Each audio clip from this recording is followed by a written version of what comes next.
The Time Machine. Written by H.G. Wells, Chapter 1. Introduction. The time traveler, for so it will be convenient to speak of him, was expounding a recondite matter to us. His pale gray eyes shone and twinkled, and his usually pale face was flushed and animated. The fire burnt brightly, and the soft radiance of the incandescent lights in the lilies of silver caught the bubbles that flashed and passed in our glasses. Our chairs, being his patents, embraced and caressed us rather than submitted to be sat upon, and there was that luxurious after-dinner atmosphere when thought runs gracefully free of the trammels of precision. And he put it to us in this way, marking the points with a lean forefinger, as we sat and lazily admired his earnestness over this new paradox, as we thought it, and his fecundity. You must follow me carefully. I shall have to controvert one or two ideas that are almost universally accepted. The geometry, for instance, they taught you at school is founded on a misconception. Is not that rather a large thing to expect us to begin upon? Said Philby, an argumentative person with red hair. I do not mean to ask you to accept anything without reasonable ground for it. You will soon admit as much as I need from you. You know, of course, that a mathematical line, a line of thickness nil, has no real existence. They taught you that? Neither has a mathematical plane. These things are mere abstractions. That is all right, said the psychologist. Nor having only length, breadth, and thickness can a cube have a real existence. There I object, said Philby. Of course a solid body may exist, all real things. So most people think. But wait a moment, can an instantaneous cube exist? Don't follow you, said Philby. Can a cube that does not last for any time at all have a real existence? Philby became pensive. Clearly, the time traveler proceeded, any real body must have extension in 4 directions. It must have length, breadth, thickness, and duration.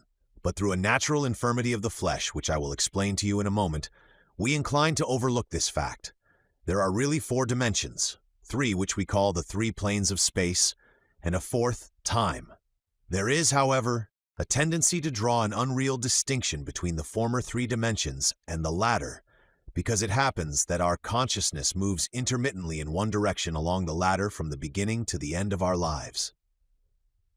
That, said a very young man making spasmodic efforts to relight his cigar over the lamp.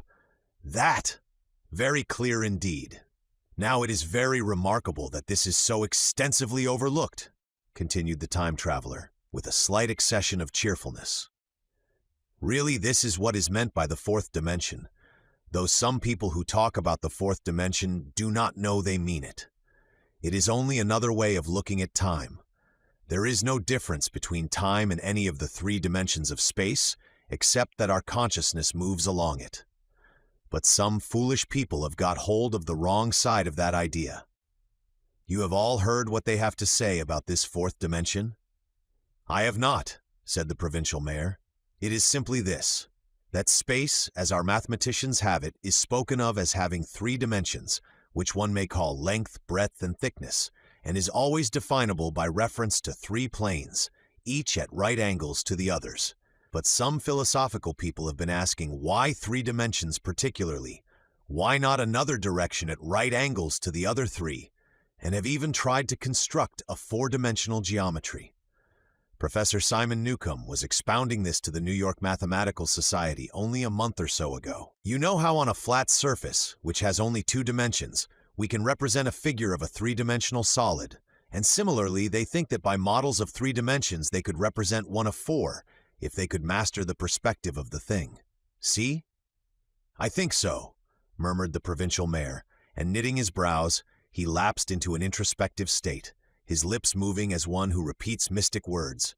Yes, I think I see it now, he said after some time, brightening in a quite transitory manner. Well, I do not mind telling you I have been at work upon this geometry of 4 dimensions for some time. Some of my results are curious. For instance, here is a portrait of a man at 8 years old, another at 15, another at 17, another at 23, and so on. All these are evidently sections, as it were, 3-dimensional representations of his 4-dimension being, which is a fixed and unalterable thing.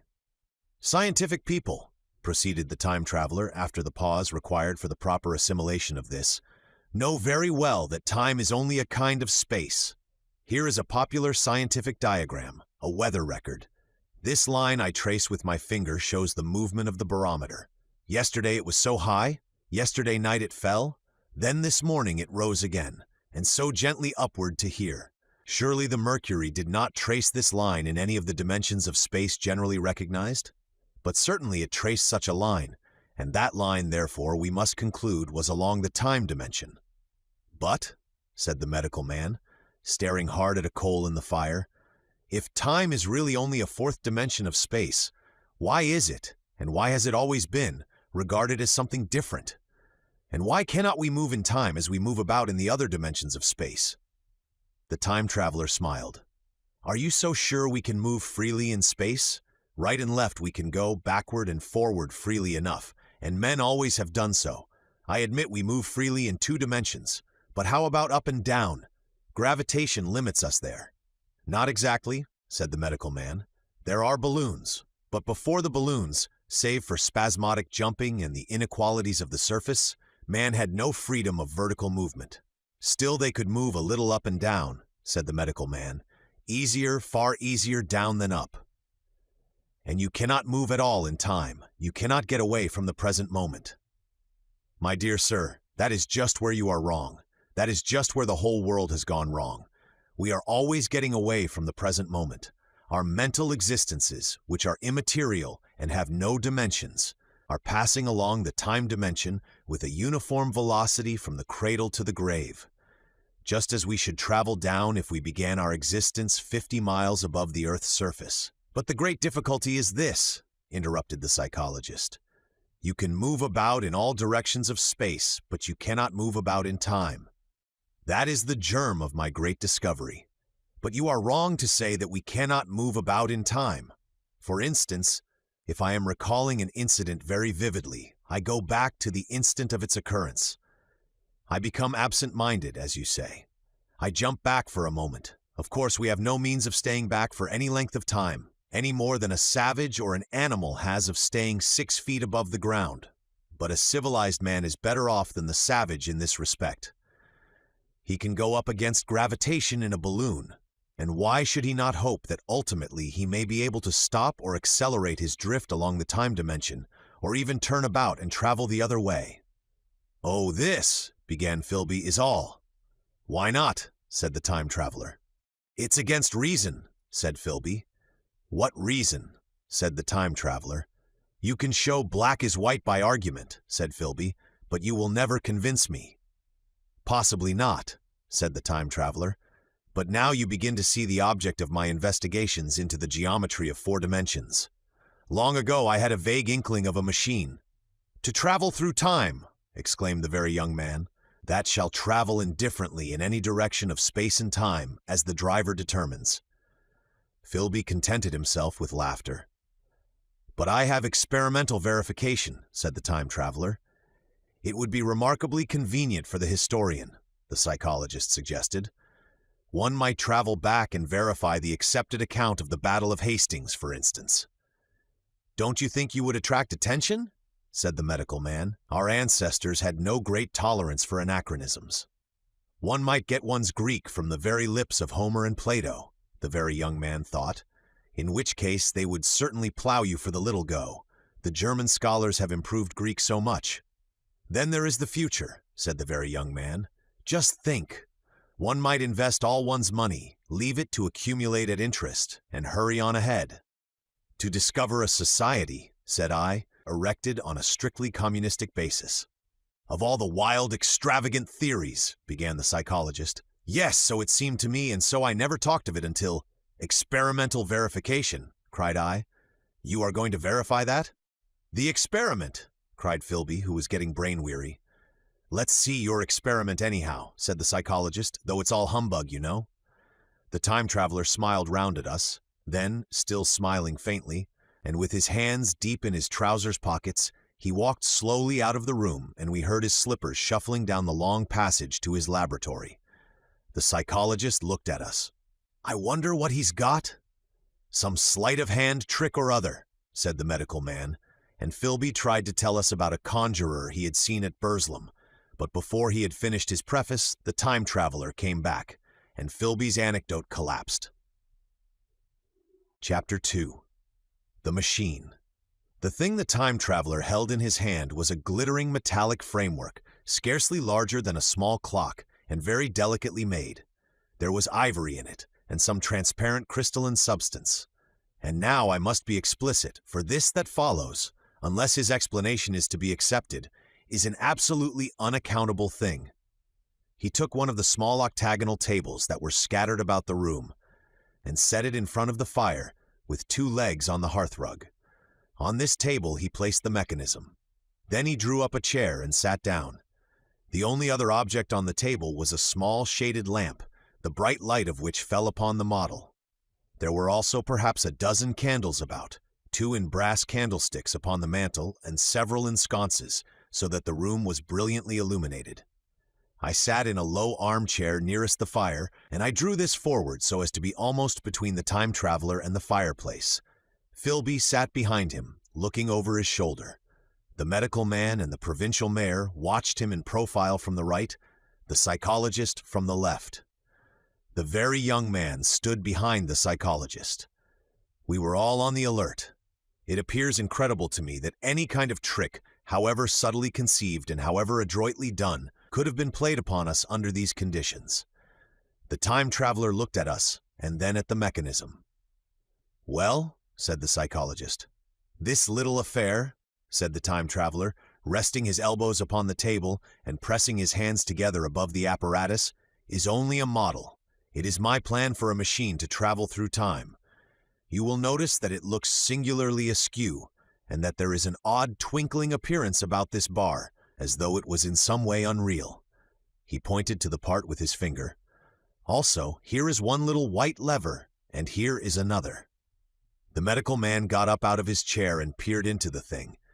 "It's beautifully made," he said. "It took 2 years to make," retorted the time traveler. Then, when we had all imitated the action of the medical man, he said, "Now I want you clearly to understand that this lever, being pressed over, sends the machine gliding into the future, and this other reverses the motion. This saddle represents the seat of a time traveler. Presently I'm going to press the lever, and off the machine will go. It will vanish, pass into future time, and disappear. Have a good look at the thing. Look at the table too, and satisfy yourselves there is no trickery. I don't want to waste this model, and then be told I'm a quack." There was a minute's pause, perhaps. The psychologist seemed about to speak to me, but changed his mind. Then the time traveler put forth his finger towards the lever. "No," he said suddenly, "lend me your hand." And turning to the psychologist, he took that individual's hand in his own and told him to put out his forefinger, so that it was the psychologist himself who sent forth the model time machine on its interminable voyage. We all saw the lever turn. I am absolutely certain there was no trickery. There was a breath of wind, and the lamp flame jumped. One of the candles on the mantel was blown out, and the little machine suddenly swung round, became indistinct, was seen as a ghost for a second perhaps, as an eddy of faintly glittering brass and ivory, and it was gone, vanished. Save for the lamp, the table was bare. Everyone was silent for a minute. Then Philby said he was damned. The psychologist recovered from his stupor and suddenly looked under the table. At that, the time traveler laughed cheerfully. "Well," he said, with a reminiscence of the psychologist. Then, getting up, he went to the tobacco jar on the mantel, and with his back to us began to fill his pipe. We stared at each other.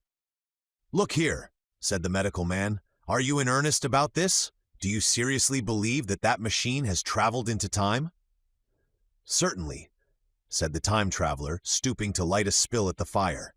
Then he turned, lighting his pipe, to look at the psychologist's face. The psychologist, to show that he was not unhinged, helped himself to a cigar and tried to light it uncut. "What is more, I have a big machine nearly finished in there." He indicated the laboratory. "And when that is put together, I mean to have a journey on my own account." "You mean to say that that machine has traveled into the future?" said Philby. "Into the future or the past, I don't, for certain, know which."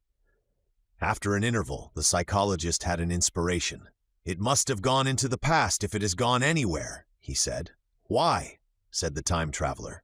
Because I presume that it has not moved in space, and if it traveled into the future it would still be here all this time, since it must have traveled through this time.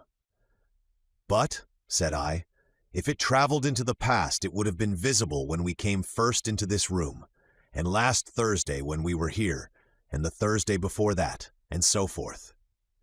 Serious objections, remarked the provincial mayor with an air of impartiality, turning towards the time traveler. Not a bit, said the time traveler, and to the psychologist, you think, you can explain that. It's presentation below the threshold, you know, diluted presentation. Of course, said the psychologist, and reassured us. That's a simple point of psychology. I should have thought of it. It's plain enough, and helps the paradox delightfully.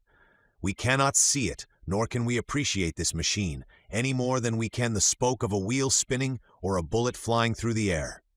If it is traveling through time 50 times or 100 times faster than we are, if it gets through a minute while we get through a second, the impression it creates will of course be only 1/50th or 100th of what it would make if it were not traveling in time.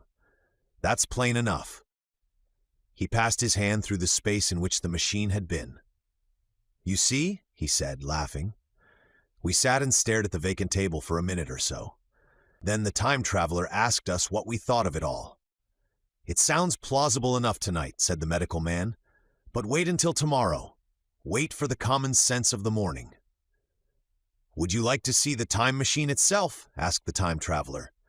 And therewith, taking the lamp in his hand, he led the way down the long, draughty corridor to his laboratory. I remember vividly the flickering light, his queer, broad head in silhouette, the dance of the shadows, how we all followed him, puzzled but incredulous, and how there in the laboratory we beheld a larger edition of the little mechanism which we had seen vanish from before our eyes. Parts were of nickel, parts of ivory, parts had certainly been filed or sawn out of rock crystal. The thing was generally complete, but the twisted crystalline bars lay unfinished upon the bench beside some sheets of drawings, and I took one up for a better look at it. Quartz it seemed to be. Look here, said the medical man. Are you perfectly serious? Or is this a trick, like that ghost you showed us last Christmas? Upon that machine, said the time traveler, holding the lamp aloft, I intend to explore time. Is that plain? I was never more serious in my life. None of us quite knew how to take it. I caught Philby's eye over the shoulder of the medical man, and he winked at me solemnly. Chapter 3. The Time Traveler Returns. I think that at that time, none of us quite believed in the time machine. The fact is, the time traveler was one of those men who are too clever to be believed. You never felt that you saw all round him. You always suspected some subtle reserve, some ingenuity in ambush behind his lucid frankness. Had Philby shown the model and explained the matter in the time traveler's words, we should have shown him far less skepticism, for we should have perceived his motives. A pork butcher could understand Philby. But the time traveler had more than a touch of whim among his elements, and we distrusted him. Things that would have made the fame of a less clever man seemed tricks in his hands.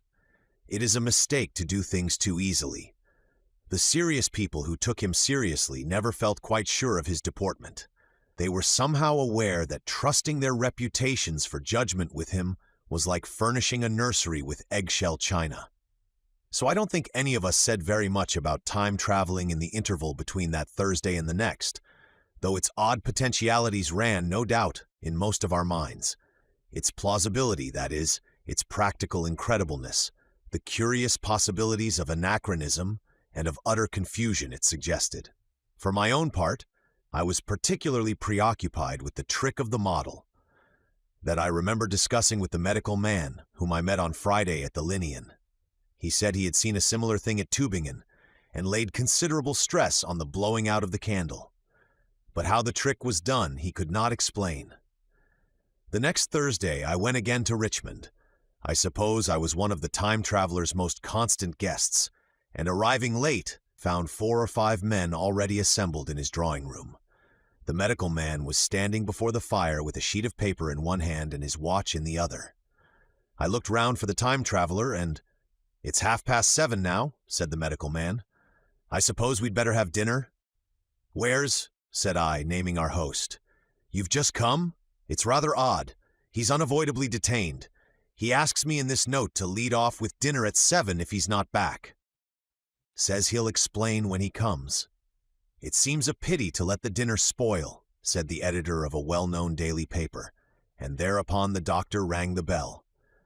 The psychologist was the only person besides the doctor and myself who had attended the previous dinner.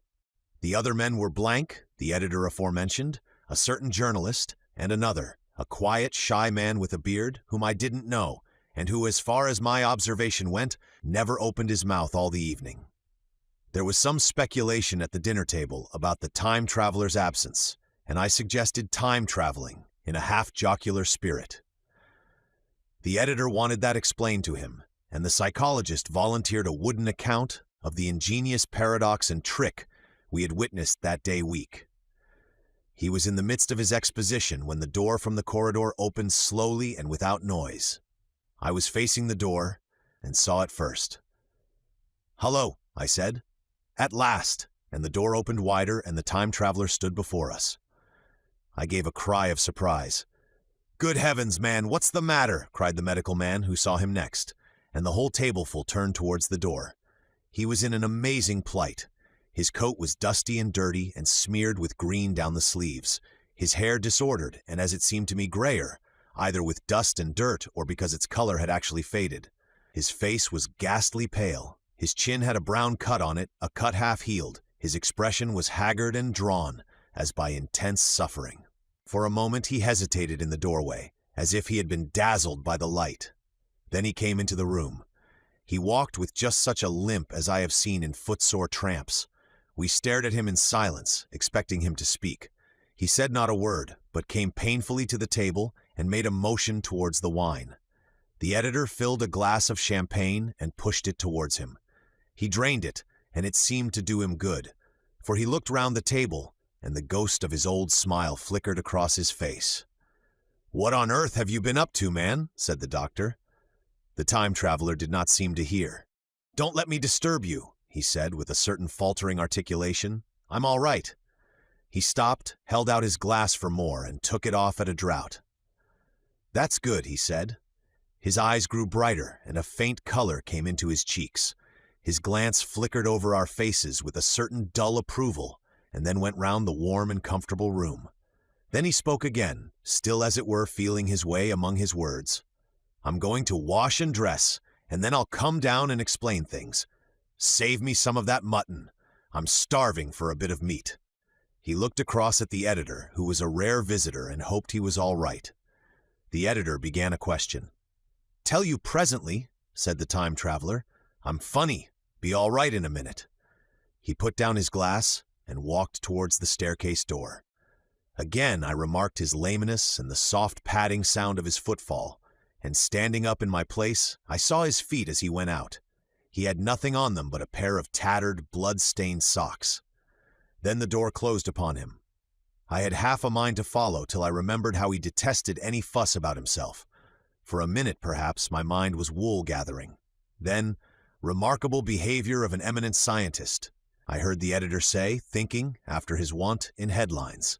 And this brought my attention back to the bright dinner table. "What's the game?"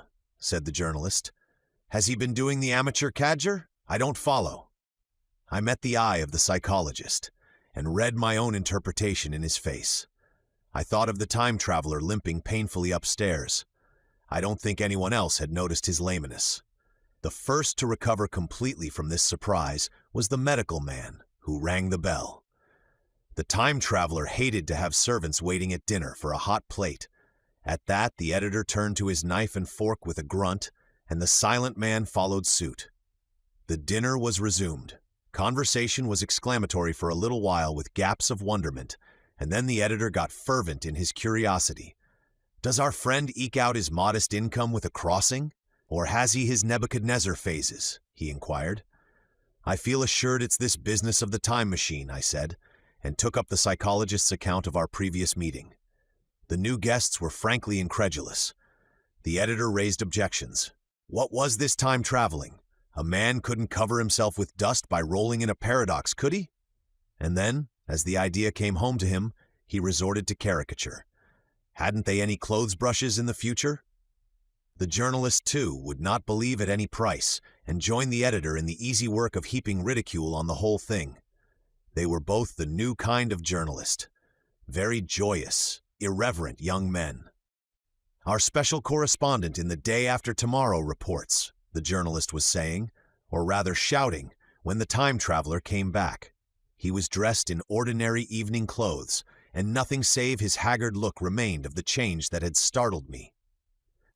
"I say," said the editor hilariously, "these chaps here say you have been traveling into the middle of next week. Tell us all about little Roseberry, will you? What will you take for the lot?" The time traveler came to the place reserved for him without a word. He smiled quietly in his old way. "Where's my mutton?" he said. "What a treat it is to stick a fork into meat again." "Story," cried the editor. "Story be damned," said the time traveler. "I want something to eat. I won't say a word until I get some peptone into my arteries. Thanks, and the salt." "One word," said I. "Have you been time traveling?" "Yes," said the time traveler with his mouth full, nodding his head. "I'd give a shilling a line for a verbatim note," said the editor. The time traveler pushed his glass towards the silent man and rang it with his fingernail, at which the silent man, who had been staring at his face, started convulsively and poured him wine. The rest of the dinner was uncomfortable. For my own part, sudden questions kept on rising to my lips, and I dare say it was the same with the others. The journalist tried to relieve the tension by telling anecdotes of Hetty Potter. The time traveler devoted his attention to his dinner and displayed the appetite of a tramp. The medical man smoked a cigarette and watched the time traveler through his eyelashes. The silent man seemed even more clumsy than usual and drank champagne with regularity and determination out of sheer nervousness. At last, the time traveler pushed his plate away and looked round us. "I suppose I must apologize," he said. "I was simply starving. I've had a most amazing time." He reached out his hand for a cigar and cut the end. "But come into the smoking room. It's too long a story to tell over greasy plates." And ringing the bell in passing, he led the way into the adjoining room. "You have told Blank and Dash and Chose about the machine?" he said to me, leaning back in his easy chair and naming the 3 new guests. "But the thing's a mere paradox," said the editor. "I can't argue tonight. I don't mind telling you the story, but I can't argue. I will," he went on, "tell you the story of what has happened to me, if you like, but you must refrain from interruptions. I want to tell it. Badly. Most of it will sound like lying. So be it. It's true. Every word of it, all the same. I was in my laboratory at 4 o'clock, and since then, I've lived 8 days. Such days as no human being ever lived before. I'm nearly worn out, but I shan't sleep till I've told this thing over to you. Then I shall go to bed. But no interruptions. Is it agreed?" "Agreed," said the editor, and the rest of us echoed, "Agreed." And with that, the time traveler began his story as I have set it forth. He sat back in his chair at first and spoke like a weary man. Afterwards, he got more animated.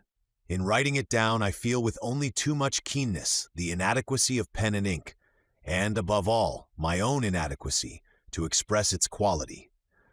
You read, I will suppose, attentively enough, but you cannot see the speaker's white, sincere face in the bright circle of the little lamp, nor hear the intonation of his voice. You cannot know how his expression followed the turns of his story.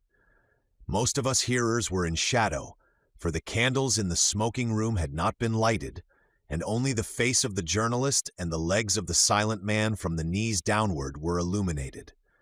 At first we glanced now and again at each other. After a time, we ceased to do that and looked only at the time traveler's face. Chapter 4. Time Traveling.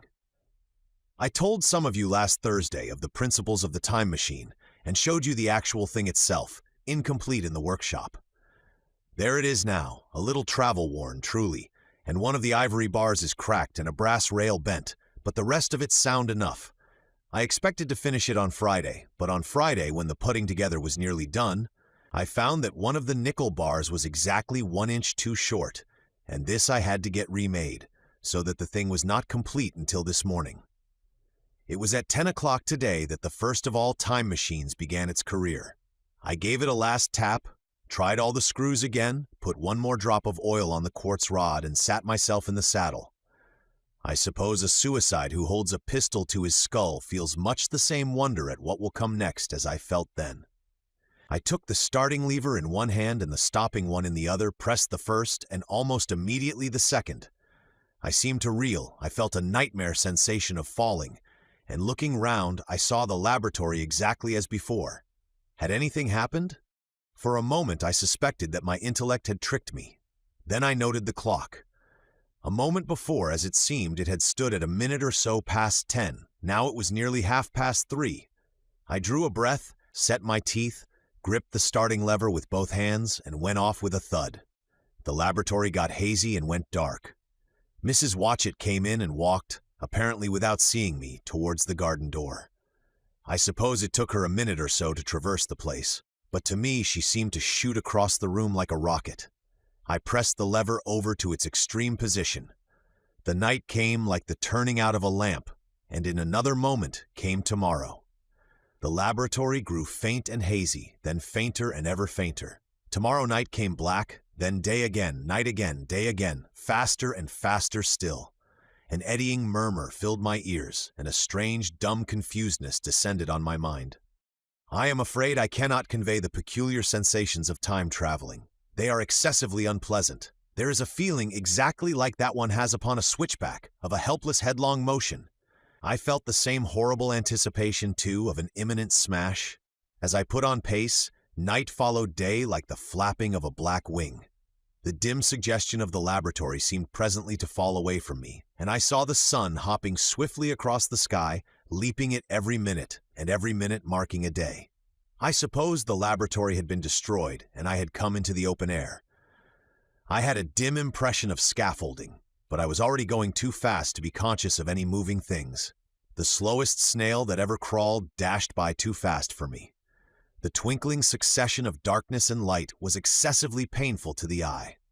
Then, in the intermittent darknesses, I saw the moon spinning swiftly through her quarters from new to full, and had a faint glimpse of the circling stars. Presently, as I went on, still gaining velocity, the palpitation of night and day merged into one continuous grayness. The sky took on a wonderful deepness of blue, a splendid luminous color like that of early twilight. The jerking sun became a streak of fire, a brilliant arch in space, the moon a fainter fluctuating band, and I could see nothing of the stars, save now and then a brighter circle flickering in the blue. The landscape was misty and vague. I was still on the hillside upon which this house now stands, and the shoulder rose above me gray and dim. I saw trees growing and changing like puffs of vapor, now brown, now green. They grew, spread, shivered, and passed away. I saw huge buildings rise up faint and fair, and pass like dreams. The whole surface of the earth seemed changed, melting and flowing under my eyes. The little hands upon the dials that registered my speed raced round faster and faster. Presently I noted that the sun belt swayed up and down, from solstice to solstice, in a minute or less, and that consequently my pace was over a year a minute, and minute by minute the white snow flashed across the world and vanished, and was followed by the bright, brief green of spring. The unpleasant sensations of the start were less poignant now. They merged at last into a kind of hysterical exhilaration. I remarked, indeed, a clumsy swaying of the machine, for which I was unable to account. But my mind was too confused to attend to it, so with a kind of madness growing upon me, I flung myself into futurity. At first I scarce thought of stopping, scarce thought of anything but these new sensations. But presently a fresh series of impressions grew up in my mind, a certain curiosity, and therewith a certain dread, until at last they took complete possession of me. What strange developments of humanity! What wonderful advances upon our rudimentary civilization, I thought, might not appear when I came to look nearly into the dim, elusive world that raced and fluctuated before my eyes. I saw great and splendid architecture rising about me, more massive than any buildings of our own time, and yet as it seemed built of glimmer and mist. I saw a richer green flow up the hillside, and remain there without any wintry intermission. Even through the veil of my confusion the earth seemed very fair. And so my mind came round to the business of stopping. The peculiar risk lay in the possibility of my finding some substance in the space which I, or the machine, occupied. So long as I traveled at a high velocity through time, this scarcely mattered. I was, so to speak, attenuated, was slipping like a vapor through the interstices of intervening substances. But to come to a stop involved the jamming of myself, molecule by molecule, into whatever lay in my way, meant bringing my atoms into such intimate contact with those of the obstacle that a profound chemical reaction, possibly a far-reaching explosion, would result, and blow myself and my apparatus out of all possible dimensions, into the unknown.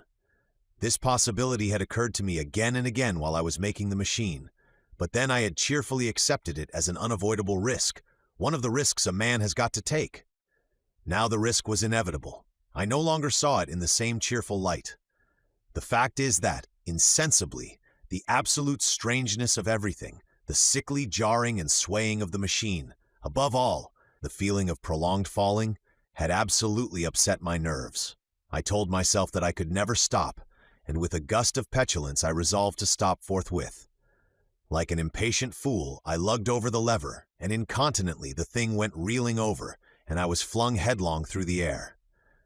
There was the sound of a clap of thunder in my ears. I may have been stunned for a moment. A pitiless hail was hissing round me, and I was sitting on soft turf in front of the overset machine. Everything still seemed gray, but presently I remarked that the confusion in my ears was gone. I looked round me.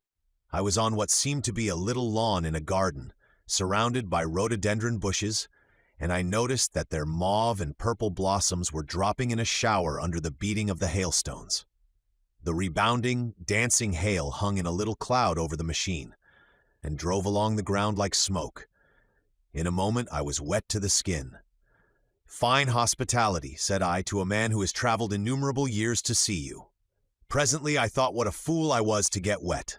I stood up and looked round me.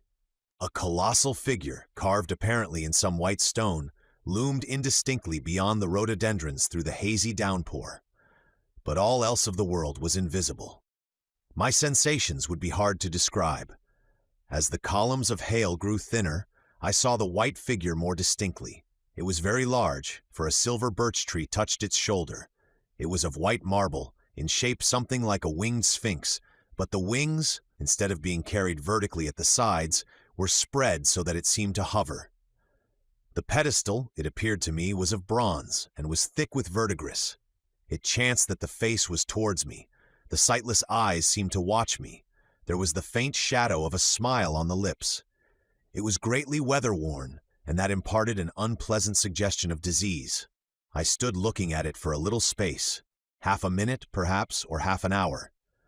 It seemed to advance and to recede as the hail drove before it denser or thinner. At last I tore my eyes from it for a moment, and saw that the hail curtain had worn threadbare, and that the sky was lightening with the promise of the sun.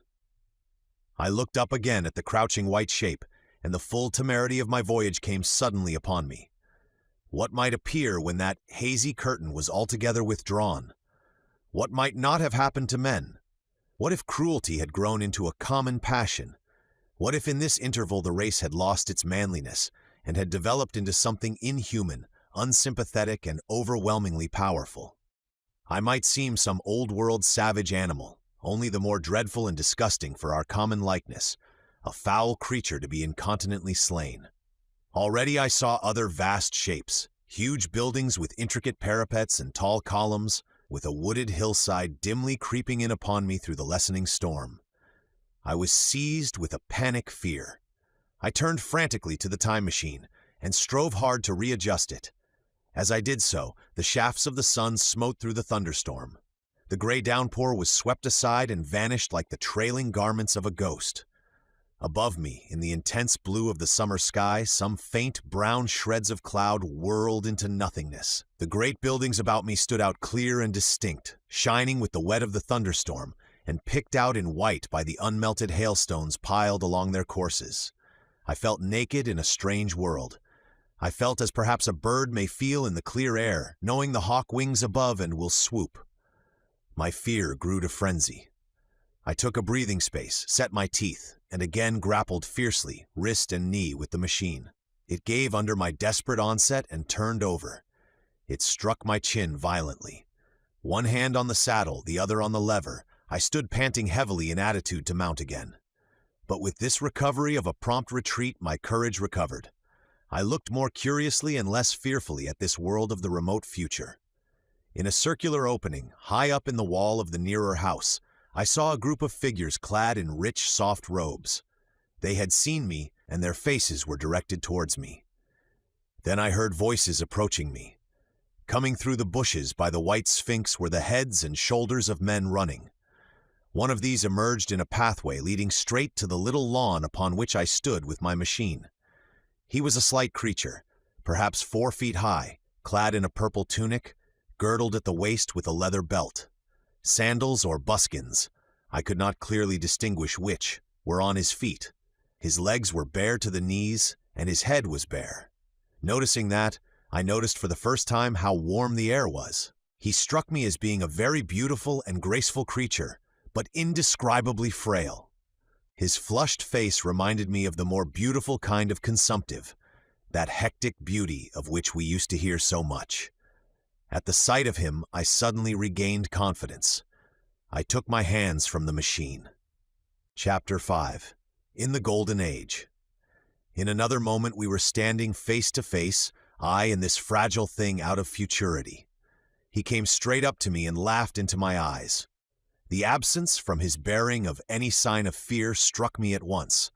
Then he turned to the 2 others who were following him and spoke to them in a strange and very sweet and liquid tongue. There were others coming, and presently a little group of perhaps 8 or 10 of these exquisite creatures were about me. One of them addressed me. It came into my head, oddly enough, that my voice was too harsh and deep for them. So I shook my head, and pointing to my ears, shook it again.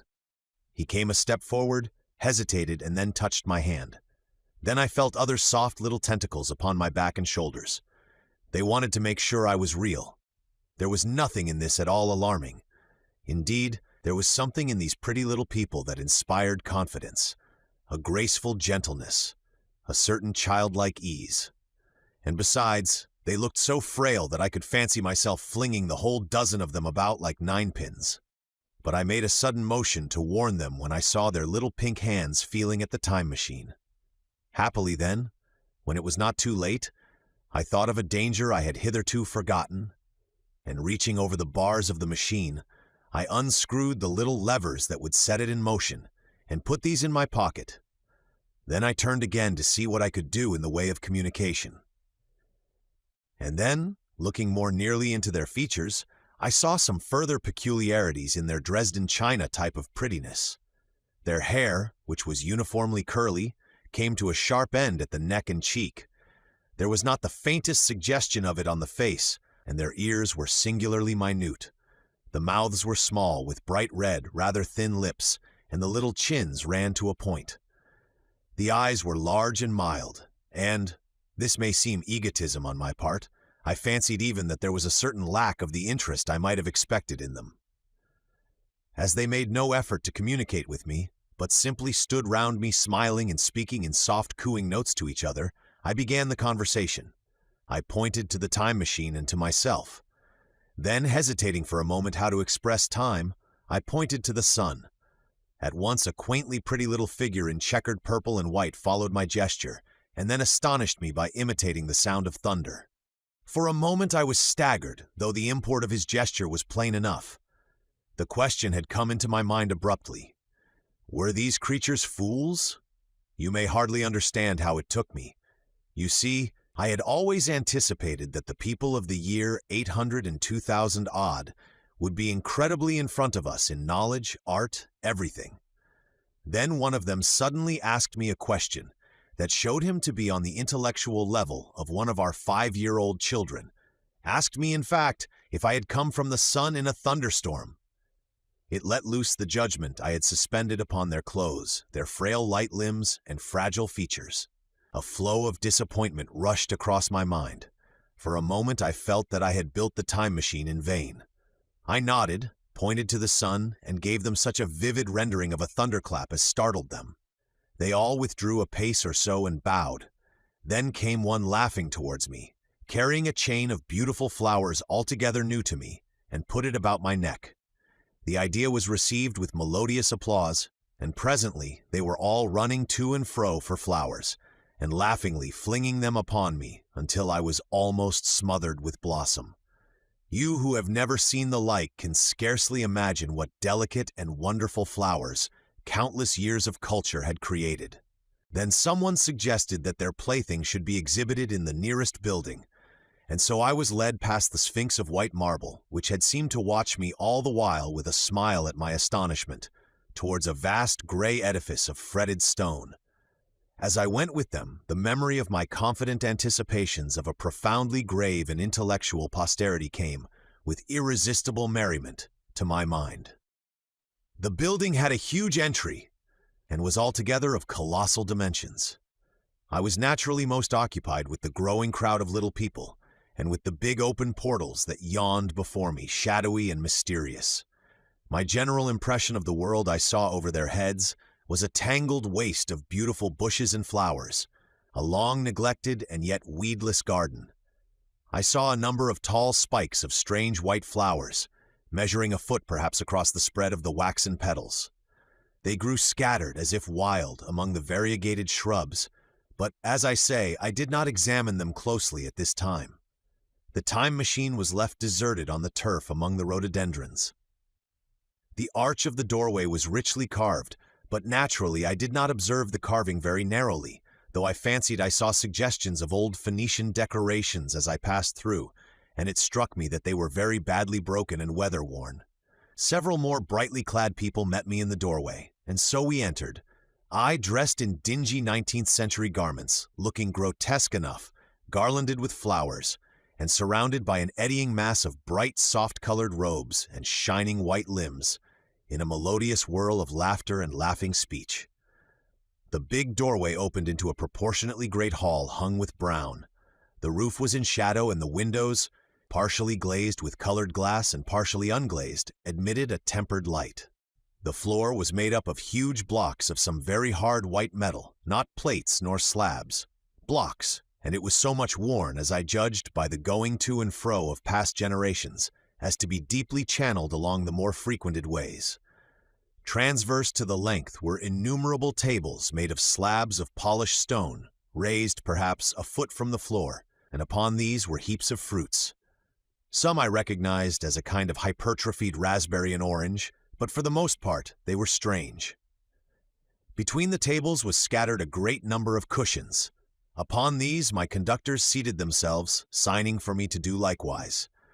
With a pretty absence of ceremony, they began to eat the fruit with their hands, flinging peel and stalks and so forth into the round openings in the sides of the tables. I was not loath to follow their example, for I felt thirsty and hungry. As I did so, I surveyed the hall at my leisure. And perhaps the thing that struck me most was its dilapidated look. The stained glass windows, which displayed only a geometrical pattern, were broken in many places, and the curtains that hung across the lower end were thick with dust. And it caught my eye that the corner of the marble table near me was fractured. Nevertheless, the general effect was extremely rich and picturesque.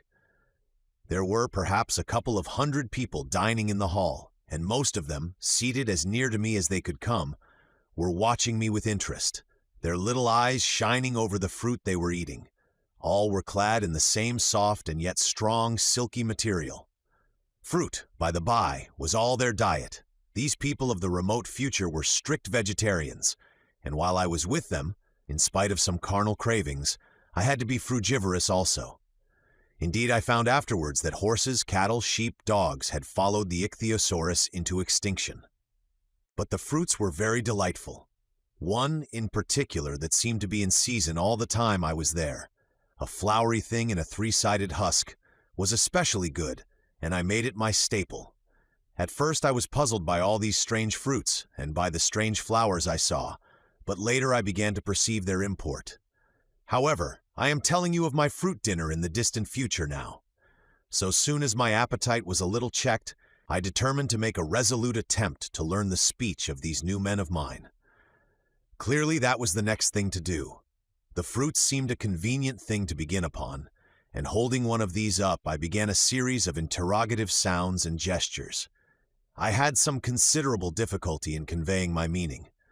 At first, my efforts met with a stare of surprise or inextinguishable laughter, but presently a fair-haired little creature seemed to grasp my intention and repeated a name.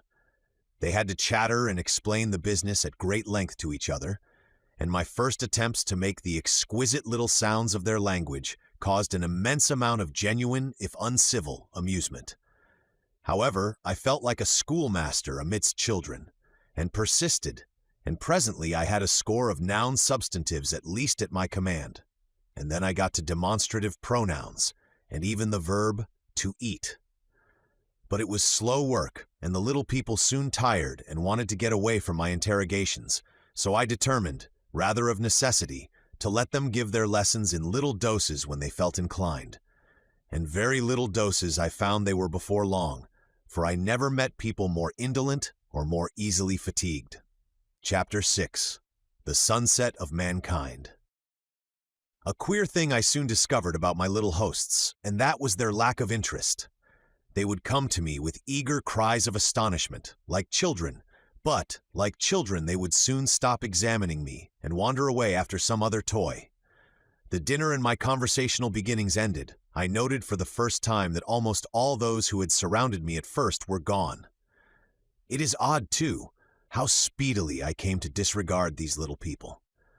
I went out through the portal into the sunlit world again as soon as my hunger was satisfied. I was continually meeting more of these men of the future, who would follow me a little distance, chatter and laugh about me, and, having smiled and gesticulated in a friendly way, leave me again to my own devices. The calm of evening was upon the world as I emerged from the great hall, and the scene was lit by the warm glow of the setting sun. At first things were very confusing. Everything was so entirely different from the world I had known, even the flowers. The big building I had left was situated on the slope of a broad river valley, but the Thames had shifted perhaps a mile from its present position. I resolved to mount to the summit of a crest, perhaps a mile and a half away, from which I could get a wider view of this our planet, in the year 802,701 A.D. For that, I should explain, was the date the little dials of my machine recorded. As I walked, I was watching for every impression that could possibly help to explain the condition of ruinous splendor in which I found the world, for ruinous it was. A little way up the hill, for instance, was a great heap of granite, bound together by masses of aluminium, a vast labyrinth of precipitous walls and crumpled heaps, amidst which were thick heaps of very beautiful pagoda-like plants, nettles possibly, but wonderfully tinted with brown about the leaves, and incapable of stinging. It was evidently the derelict remains of some vast structure, to what end built I could not determine. It was here that I was destined, at a later date, to have a very strange experience, the first intimation of a still stranger discovery, but of that I will speak in its proper place. Looking round with a sudden thought from a terrace on which I rested for a while, I realized that there were no small houses to be seen.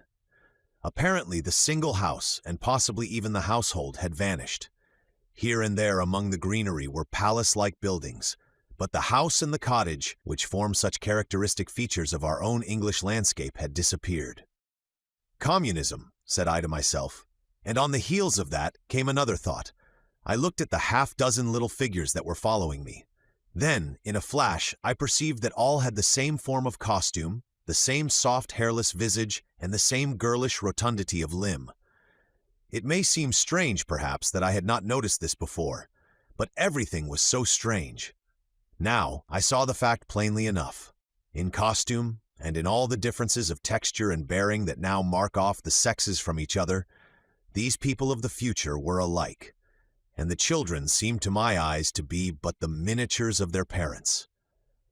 I judged then that the children of that time were extremely precocious, physically at least, and I found afterwards abundant verification of my opinion.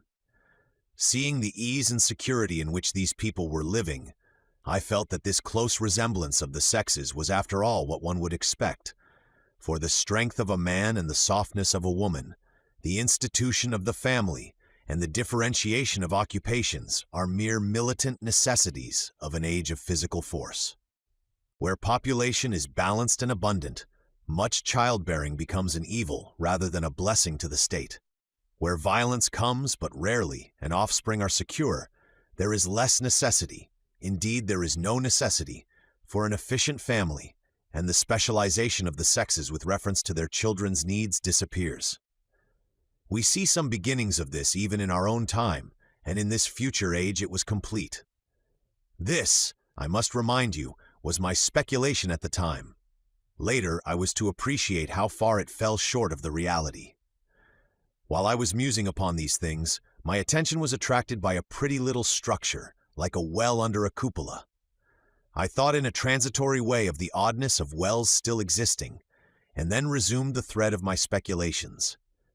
There were no large buildings towards the top of the hill, and as my walking powers were evidently miraculous, I was presently left alone for the first time. With a strange sense of freedom and adventure, I pushed on up to the crest. There I found a seat of some yellow metal that I did not recognize, corroded in places with a kind of pinkish rust and half smothered in soft moss, the armrests cast and filed into the resemblance of griffins' heads. I sat down on it, and I surveyed the broad view of our old world under the sunset of that long day. It was as sweet and fair a view as I have ever seen. The sun had already gone below the horizon, and the west was flaming gold, touched with some horizontal bars of purple and crimson. Below was the valley of the Thames, in which the river lay like a band of burnished steel.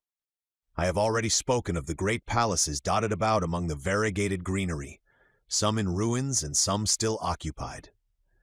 Here and there rose a white or silvery figure in the waste garden of the earth. Here and there came the sharp vertical line of some cupola or obelisk. There were no hedges, no signs of proprietary rights, no evidences of agriculture. The whole earth had become a garden. So watching, I began to put my interpretation upon the things I had seen, and as it shaped itself to me that evening, my interpretation was something in this way. Afterwards I found I had got only a half-truth, or only a glimpse of one facet of the truth. It seemed to me that I had happened upon humanity upon the wane. The ruddy sunset set me thinking of the sunset of mankind.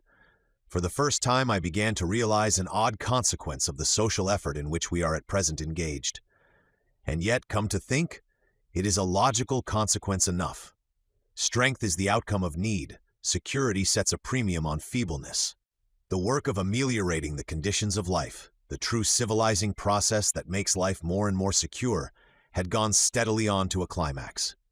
One triumph of a united humanity over nature had followed another. Things that are now mere dreams had become projects deliberately put in hand and carried forward, and the harvest was what I saw. After all, the sanitation and the agriculture of today are still in the rudimentary stage. The science of our time has attacked but a little department of the field of human disease, but even so, it spreads its operations very steadily and persistently. Our agriculture and horticulture destroy a weed just here and there and cultivate perhaps a score or so of wholesome plants, leaving the greater number to fight out a balance as they can. We improve our favorite plants and animals, and how few they are, gradually by selective breeding. Now a new and better peach, now a seedless grape, now a sweeter and larger flower, now a more convenient breed of cattle. We improve them gradually because our ideals are vague and tentative, and our knowledge is very limited, because nature too is shy and slow in our clumsy hands. Someday all this will be better organized, and still better. That is the drift of the current in spite of the eddies. The whole world will be intelligent, educated, and cooperating. Things will move faster and faster towards the subjugation of nature. In the end, wisely and carefully we shall readjust the balance of animal and vegetable life to suit our human needs. This adjustment, I say, must have been done and done well. Done indeed for all time, in the space of time across which my machine had leapt. The air was free from gnats, the earth from weeds or fungi. Everywhere were fruits and sweet and delightful flowers. Brilliant butterflies flew hither and thither. The ideal of preventive medicine was attained. Diseases had been stamped out. I saw no evidence of any contagious diseases during all my stay.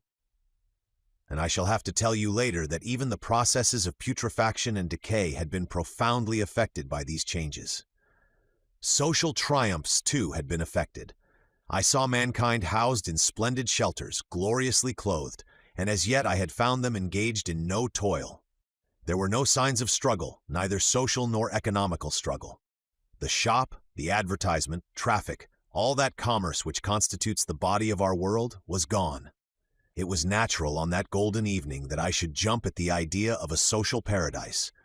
The difficulty of increasing population had been met, I guessed, and population had ceased to increase. But with this change in condition comes inevitably adaptations to the change. What, unless biological science is a mass of errors, is the cause of human intelligence and vigor? Hardship and freedom, conditions under which the active, strong, and subtle survive, and the weaker go to the wall.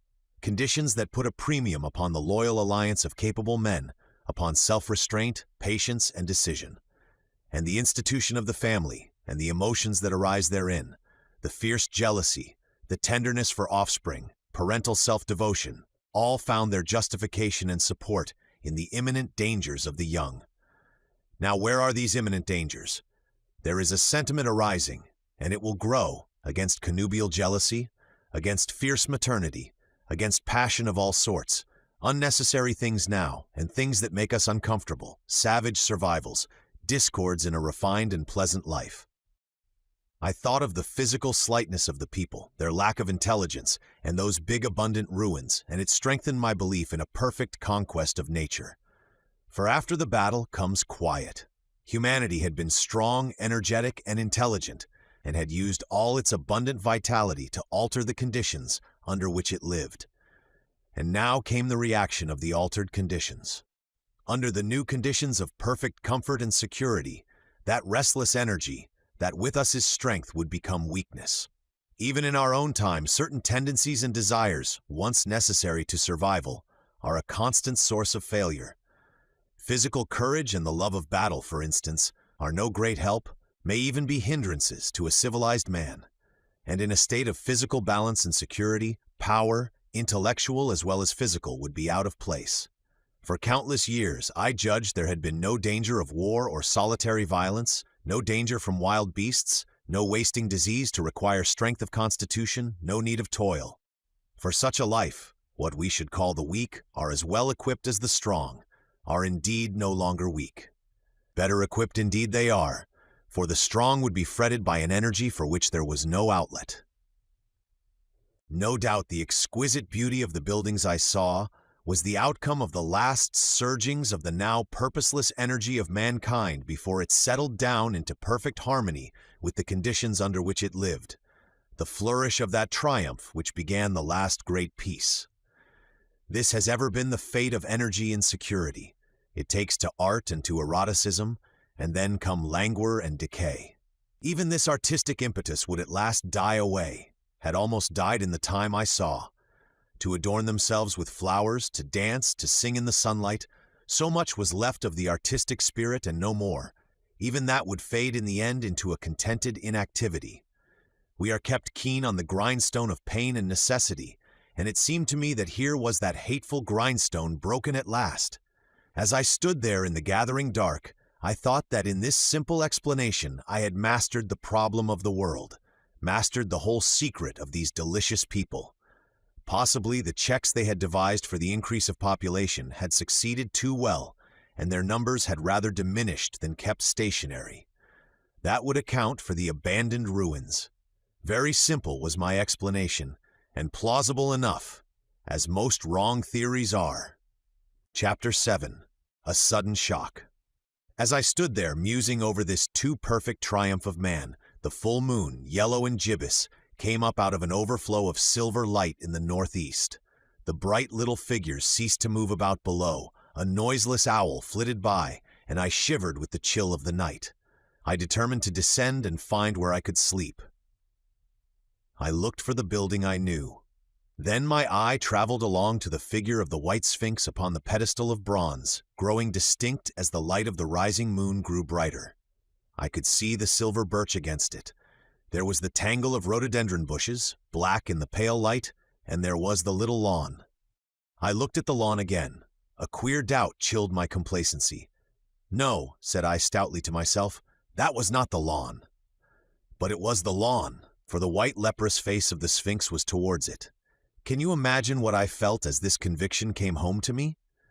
But you cannot. The time machine was gone. At once, like a lash across the face, came the possibility of losing my own age, of being left helpless in this strange new world. The bare thought of it was an actual physical sensation. I could feel it grip me at the throat and stop my breathing. In another moment I was in a passion of fear and running with great leaping strides down the slope. Once I fell headlong and cut my face, I lost no time in stanching the blood, but jumped up and ran on, with a warm trickle down my cheek and chin. All the time I ran I was saying to myself, they have moved it a little, pushed it under the bushes out of the way. Nevertheless, I ran with all my might. All the time, with the certainty that sometimes comes with excessive dread, I knew that such assurance was folly, knew instinctively that the machine was removed out of my reach. My breath came with pain. I suppose I covered the whole distance from the hill crest to the little lawn, 2 miles perhaps, in 10 minutes. And I am not a young man. I cursed aloud as I ran at my confident folly in leaving the machine, wasting good breath thereby. I cried aloud, and none answered. Not a creature seemed to be stirring in that moonlit world. When I reached the lawn, my worst fears were realized. Not a trace of the thing was to be seen. I felt faint and cold when I faced the empty space among the black tangle of bushes. I ran round it furiously, as if the thing might be hidden in a corner, and then stopped abruptly with my hands clutching my hair. Above me towered the Sphinx upon the bronze pedestal, white, shining, leprous, in the light of the rising moon. It seemed to smile in mockery of my dismay. I might have consoled myself by imagining the little people had put the mechanism in some shelter for me, had I not felt assured of their physical and intellectual inadequacy. That is what dismayed me. The sense of some hitherto unsuspected power through whose intervention my invention had vanished. Yet for one thing I felt assured, unless some other age had produced its exact duplicate, the machine could not have moved in time. The attachment of the levers, I will show you the method later, prevented anyone from tampering with it in that way when they were removed. It had moved and was hid only in space. But then, where could it be? I think I must have had a kind of frenzy. I remember running violently in and out among the moonlit bushes all round the Sphinx, and startling some white animal that, in the dim light, I took for a small deer. I remember, too, late that night, beating the bushes with my clenched fist until my knuckles were gashed and bleeding from the broken twigs. Then, sobbing and raving in my anguish of mind, I went down to the great building of stone. The big hall was dark, silent, and deserted. I slipped on the uneven floor and fell over one of the malachite tables, almost breaking my shin. I lit a match and went on past the dusty curtains, of which I have told you. There I found a second great hall covered with cushions, upon which, perhaps, a score or so of the little people were sleeping. I have no doubt they found my second appearance strange enough, coming suddenly out of the quiet darkness with inarticulate noises and the splutter and flare of a match, for they had forgotten about matches.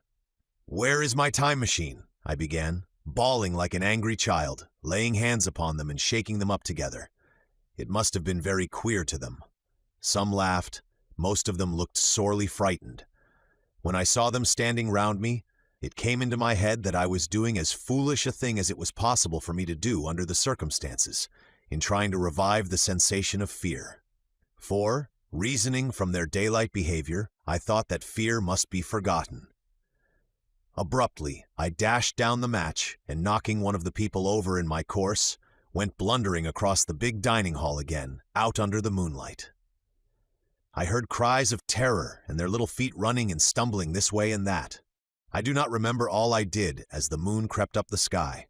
I suppose it was the unexpected nature of my loss that maddened me. I felt hopelessly cut off from my own kind, a strange animal in an unknown world.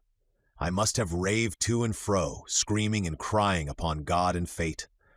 I have a memory of horrible fatigue as the long night of despair wore away, of looking in this impossible place and that, of groping among moonlit ruins and touching strange creatures in the black shadows, At last, of lying on the ground near the Sphinx and weeping with absolute wretchedness, even anger at the folly of leaving the machine having leaked away with my strength. I had nothing left but misery. Then I slept, and when I woke again it was full day, and a couple of sparrows were hopping round me on the turf within reach of my arm.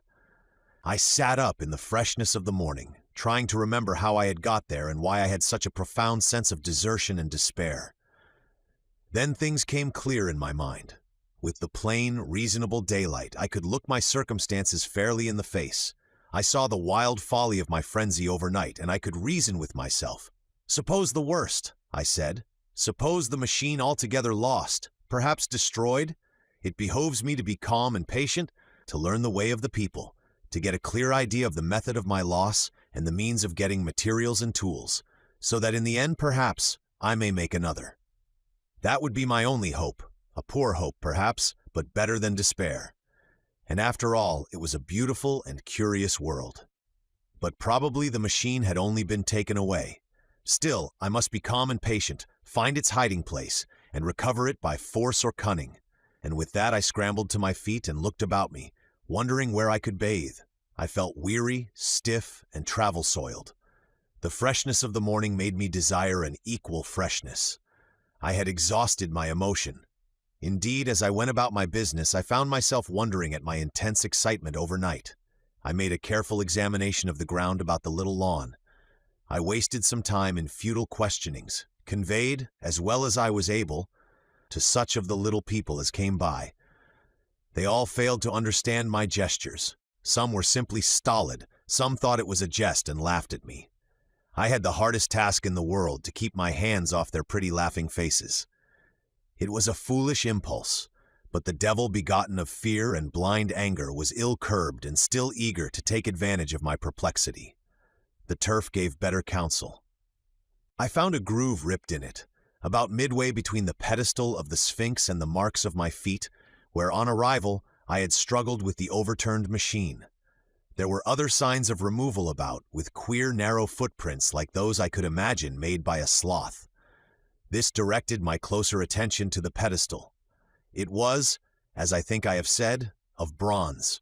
It was not a mere block, but highly decorated with deep-framed panels on either side. I went and rapped at these. The pedestal was hollow.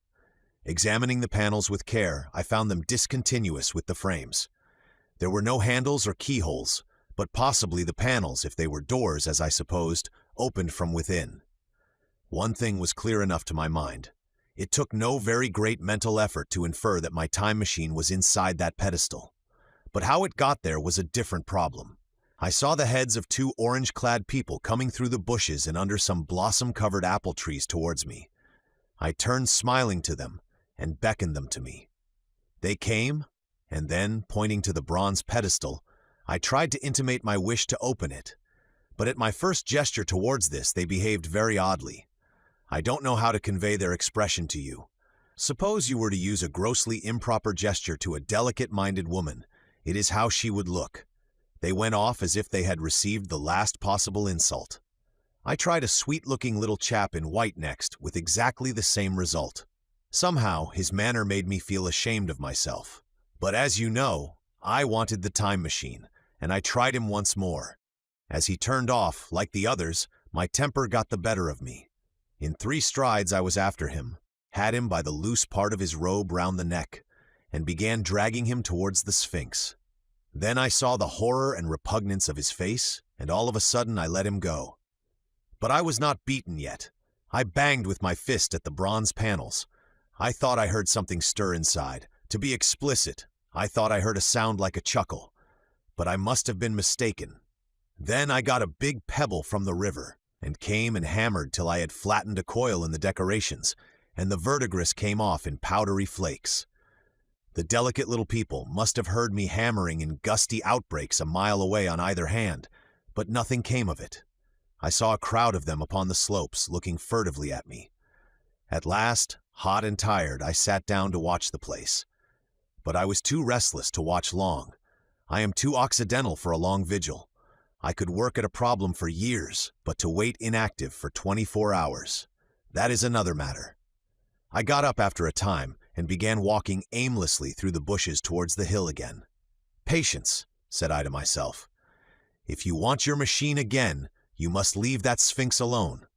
If they mean to take your machine away, it's little good you're wrecking their bronze panels, and if they don't, you will get it back as soon as you can ask for it.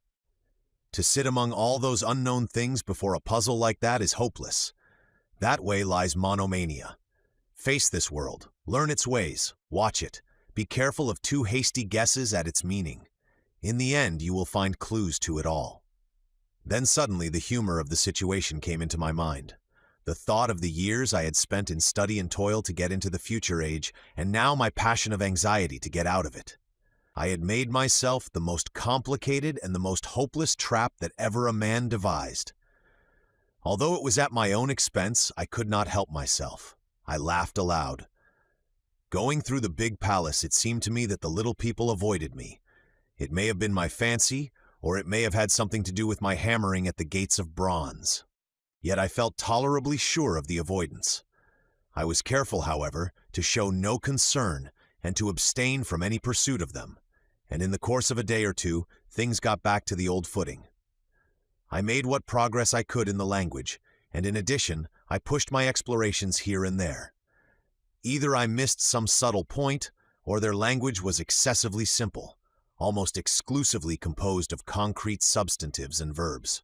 There seemed to be few, if any, abstract terms, or little use of figurative language. Their sentences were usually simple and of 2 words, and I failed to convey or understand any but the simplest propositions. I determined to put the thought of my time machine and the mystery of the bronze doors under the Sphinx as much as possible in a corner of memory, until my growing knowledge would lead me back to them in a natural way. Yet a certain feeling, you may understand, tethered me in a circle of a few miles round the point of my arrival. Chapter 8. Explanation. So far as I could see, all the world displayed the same exuberant richness as the Thames Valley. From every hill I climbed, I saw the same abundance of splendid buildings, endlessly varied in material and style, the same clustering thickets of evergreens, the same blossom-laden trees and tree ferns. Here and there water shone like silver, and beyond, the land rose into blue, undulating hills, and so faded into the serenity of the sky. A peculiar feature, which presently attracted my attention, was the presence of certain circular wells, several, as it seemed to me, of a very great depth. One lay by the path up the hill which I had followed during my first walk. Like the others, it was rimmed with bronze, curiously wrought, and protected by a little cupola from the rain. Sitting by the side of these wells and peering down into the shafted darkness, I could see no gleam of water, nor could I start any reflection with a lighted match. But in all of them I heard a certain sound, a thud, thud, thud, like the beating of some big engine. And I discovered from the flaring of my matches that a steady current of air set down the shafts. Further, I threw a scrap of paper into the throat of one, and instead of fluttering slowly down, it was at once sucked swiftly out of sight. After a time, too, I came to connect these wells with tall towers standing here and there upon the slopes, for above them there was often just such a flicker in the air as one sees on a hot day above a sun-scorched beach. Putting things together, I reached a strong suggestion of an extensive system of subterranean ventilation, whose true import it was difficult to imagine. I was at first inclined to associate it with the sanitary apparatus of these people. It was an obvious conclusion, but it was absolutely wrong. And here I must admit that I learnt very little of drains and bells and modes of conveyance and the like conveniences during my time in this real future. In some of these visions of utopias and coming times which I have read, there is a vast amount of detail about building and social arrangements and so forth. But while such details are easy enough to obtain when the whole world is contained in one's imagination, they are altogether inaccessible to a real traveler amid such realities as I found here. Conceive the tale of London which a Negro, fresh from Central Africa, would take back to his tribe. What would he know of railway companies, of social movements, of telephone and telegraph wires, of the parcels delivery company, and postal orders and the like? Yet we at least should be willing enough to explain these things to him. And even of what he knew, How much could he make his untraveled friend either apprehend or believe? Then, think how narrow the gap between a Negro and a white man of our own times, and how wide the interval between myself and these of the Golden Age. I was sensible of much which was unseen and which contributed to my comfort, but save for a general impression of automatic organization, I fear I can convey very little of the difference to your mind. In the matter of sepulture, for instance, I could see no signs of crematoria nor anything suggestive of tombs, but it occurred to me that possibly there might be cemeteries or crematoria somewhere beyond the range of my explorings. This, again, was a question I deliberately put to myself, and my curiosity was at first entirely defeated upon the point. The thing puzzled me, and I was led to make a further remark, which puzzled me still more, that aged and infirm among this people there were none. I must confess that my satisfaction with my first theories of an automatic civilization and a decadent humanity did not long endure. Yet I could think of no other. Let me put my difficulties. The several big palaces I had explored were mere living places, great dining halls and sleeping apartments. I could find no machinery, no appliances of any kind. Yet these people were clothed in pleasant fabrics that must at times need renewal, and their sandals, though undecorated, were fairly complex specimens of metalwork. Somehow such things must be made, and the little people displayed no vestige of a creative tendency. There were no shops, no workshops, no sign of importations among them. They spent all their time in playing gently, in bathing in the river, in making love in a half-playful fashion, in eating fruit and sleeping. I could not see how things were kept going. Then, again, about the time machine. Something, I knew not what, had taken it into the hollow pedestal of the White Sphinx. Why? For the life of me I could not imagine. Those waterless wells, too, those flickering pillars. I felt I lacked a clue. How shall I put it? Suppose you found an inscription with sentences here and there in excellent plain English, and interpolated therewith, others made up of words, of letters even, absolutely unknown to you? Well, on the third day of my visit, that was how the world of 802,701 presented itself to me. That day, too, I made a friend, of a sort. It happened that, as I was watching some of the little people bathing in a shallow, one of them was seized with cramp and began drifting downstream. The main current ran rather swiftly, but not too strongly for even a moderate swimmer. It will give you an idea, therefore, of the strange deficiency in these creatures, when I tell you that none made the slightest attempt to rescue the weakly crying little thing which was drowning before their eyes. When I realized this, I hurriedly slipped off my clothes, and wading in at a point lower down, I caught the poor mite and drew her safe to land. A little rubbing of the limbs soon brought her round, and I had the satisfaction of seeing she was all right before I left her. I had got to such a low estimate of her kind that I did not expect any gratitude from her. In that, however, I was wrong. This happened in the morning. In the afternoon I met my little woman, as I believe it was, as I was returning towards my center from an exploration, and she received me with cries of delight and presented me with a big garland of flowers, evidently made for me and me alone. The thing took my imagination.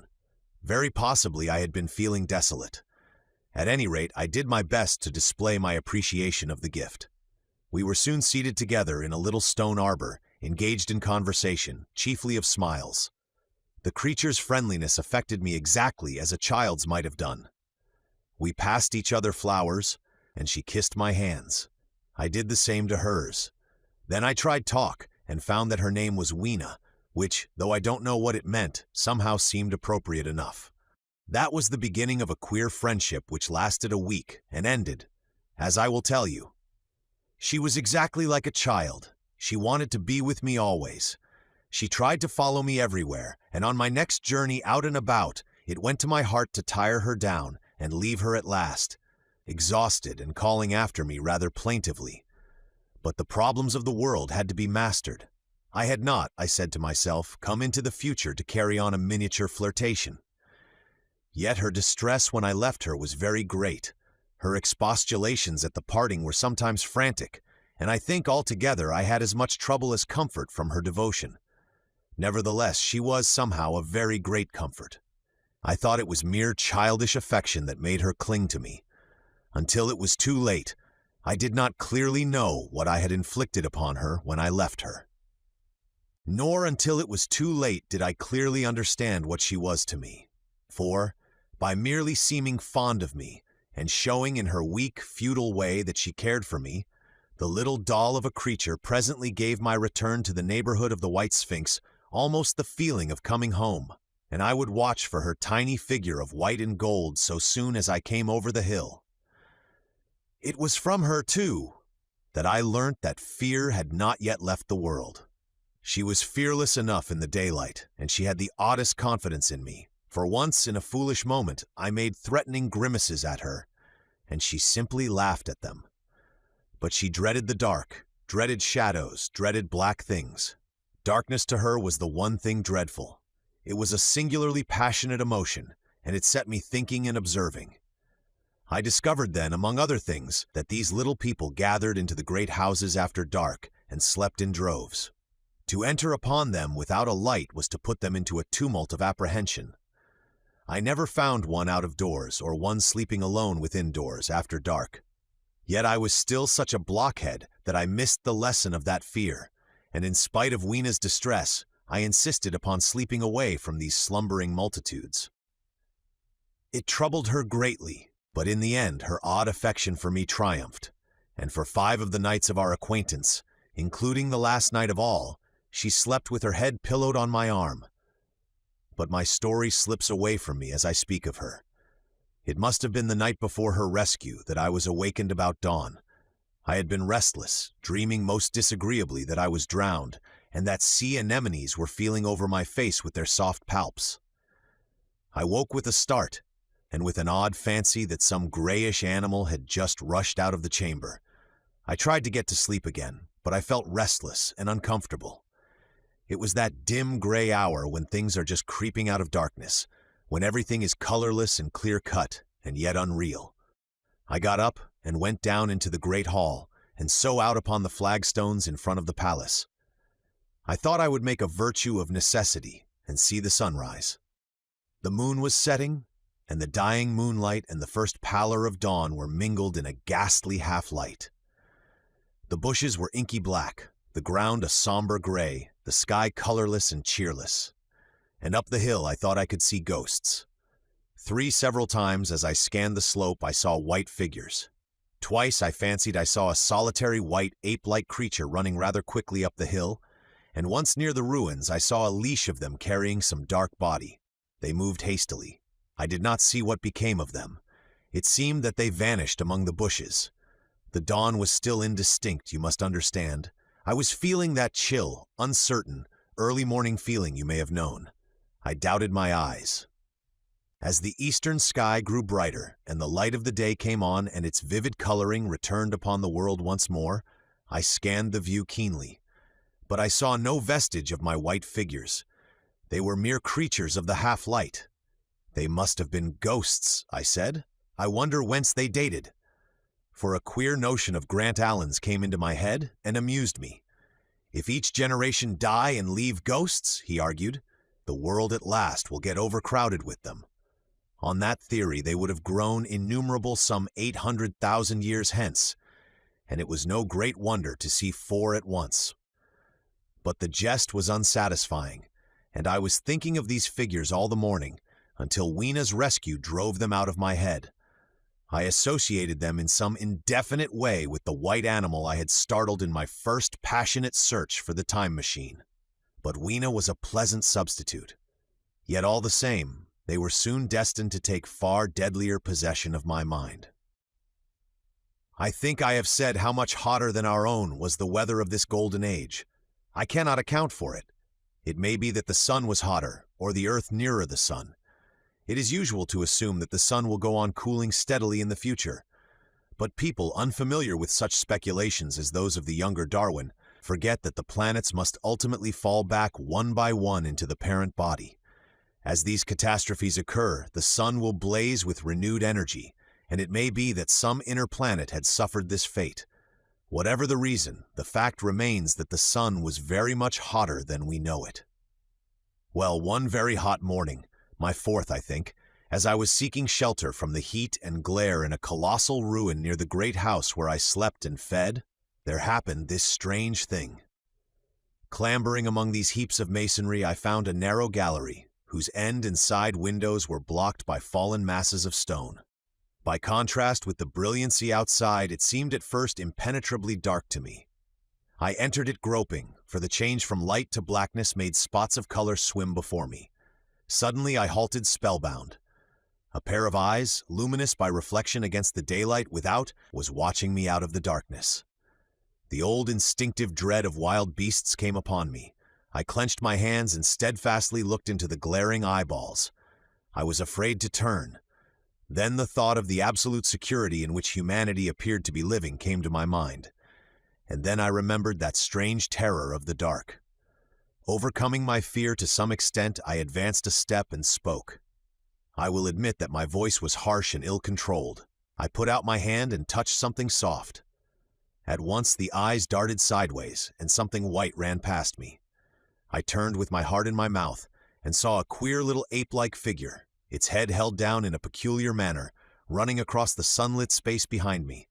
It blundered against a block of granite, staggered aside, and in a moment was hidden in a black shadow beneath another pile of ruined masonry. My impression of it is, of course, imperfect, but I know it was a dull white and had strange, large, grayish-red eyes, also that there was flaxen hair on its head and down its back. But as I say, it went too fast for me to see distinctly. I cannot even say whether it ran on all fours or only with its forearms held very low. After an instant's pause, I followed it into the second heap of ruins. I could not find it at first, but after a time in the profound obscurity, I came upon one of those round well-like openings of which I have told you, half closed by a fallen pillar. A sudden thought came to me. Could this thing have vanished down the shaft? I lit a match, and looking down, I saw a small, white, moving creature with large bright eyes which regarded me steadfastly as it retreated. It made me shudder. It was so like a human spider.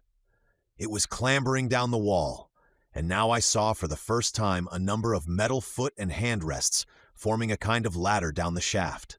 Then the light burned my fingers and fell out of my hand, going out as it dropped, and when I had lit another, the little monster had disappeared.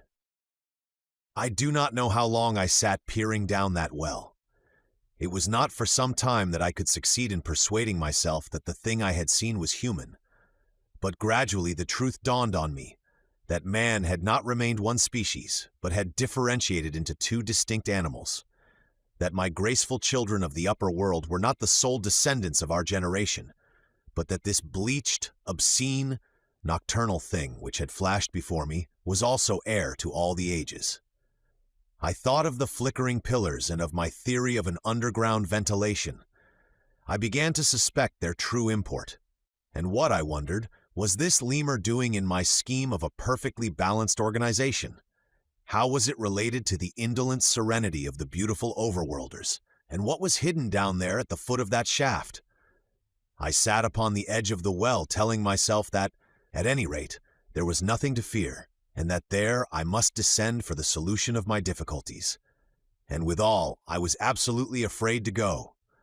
As I hesitated, two of the beautiful upperworld people came running in their amorous sport across the daylight in the shadow. The male pursued the female, flinging flowers at her as he ran. They seemed distressed to find me, my arm against the overturned pillar, peering down the well. Apparently it was considered bad form to remark these apertures, for when I pointed to this one and tried to frame a question about it in their tongue, they were still more visibly distressed and turned away. But they were interested by my matches, and I struck some to amuse them. I tried them again about the well, and again I failed. So presently I left them, meaning to go back to Weena and see what I could get from her.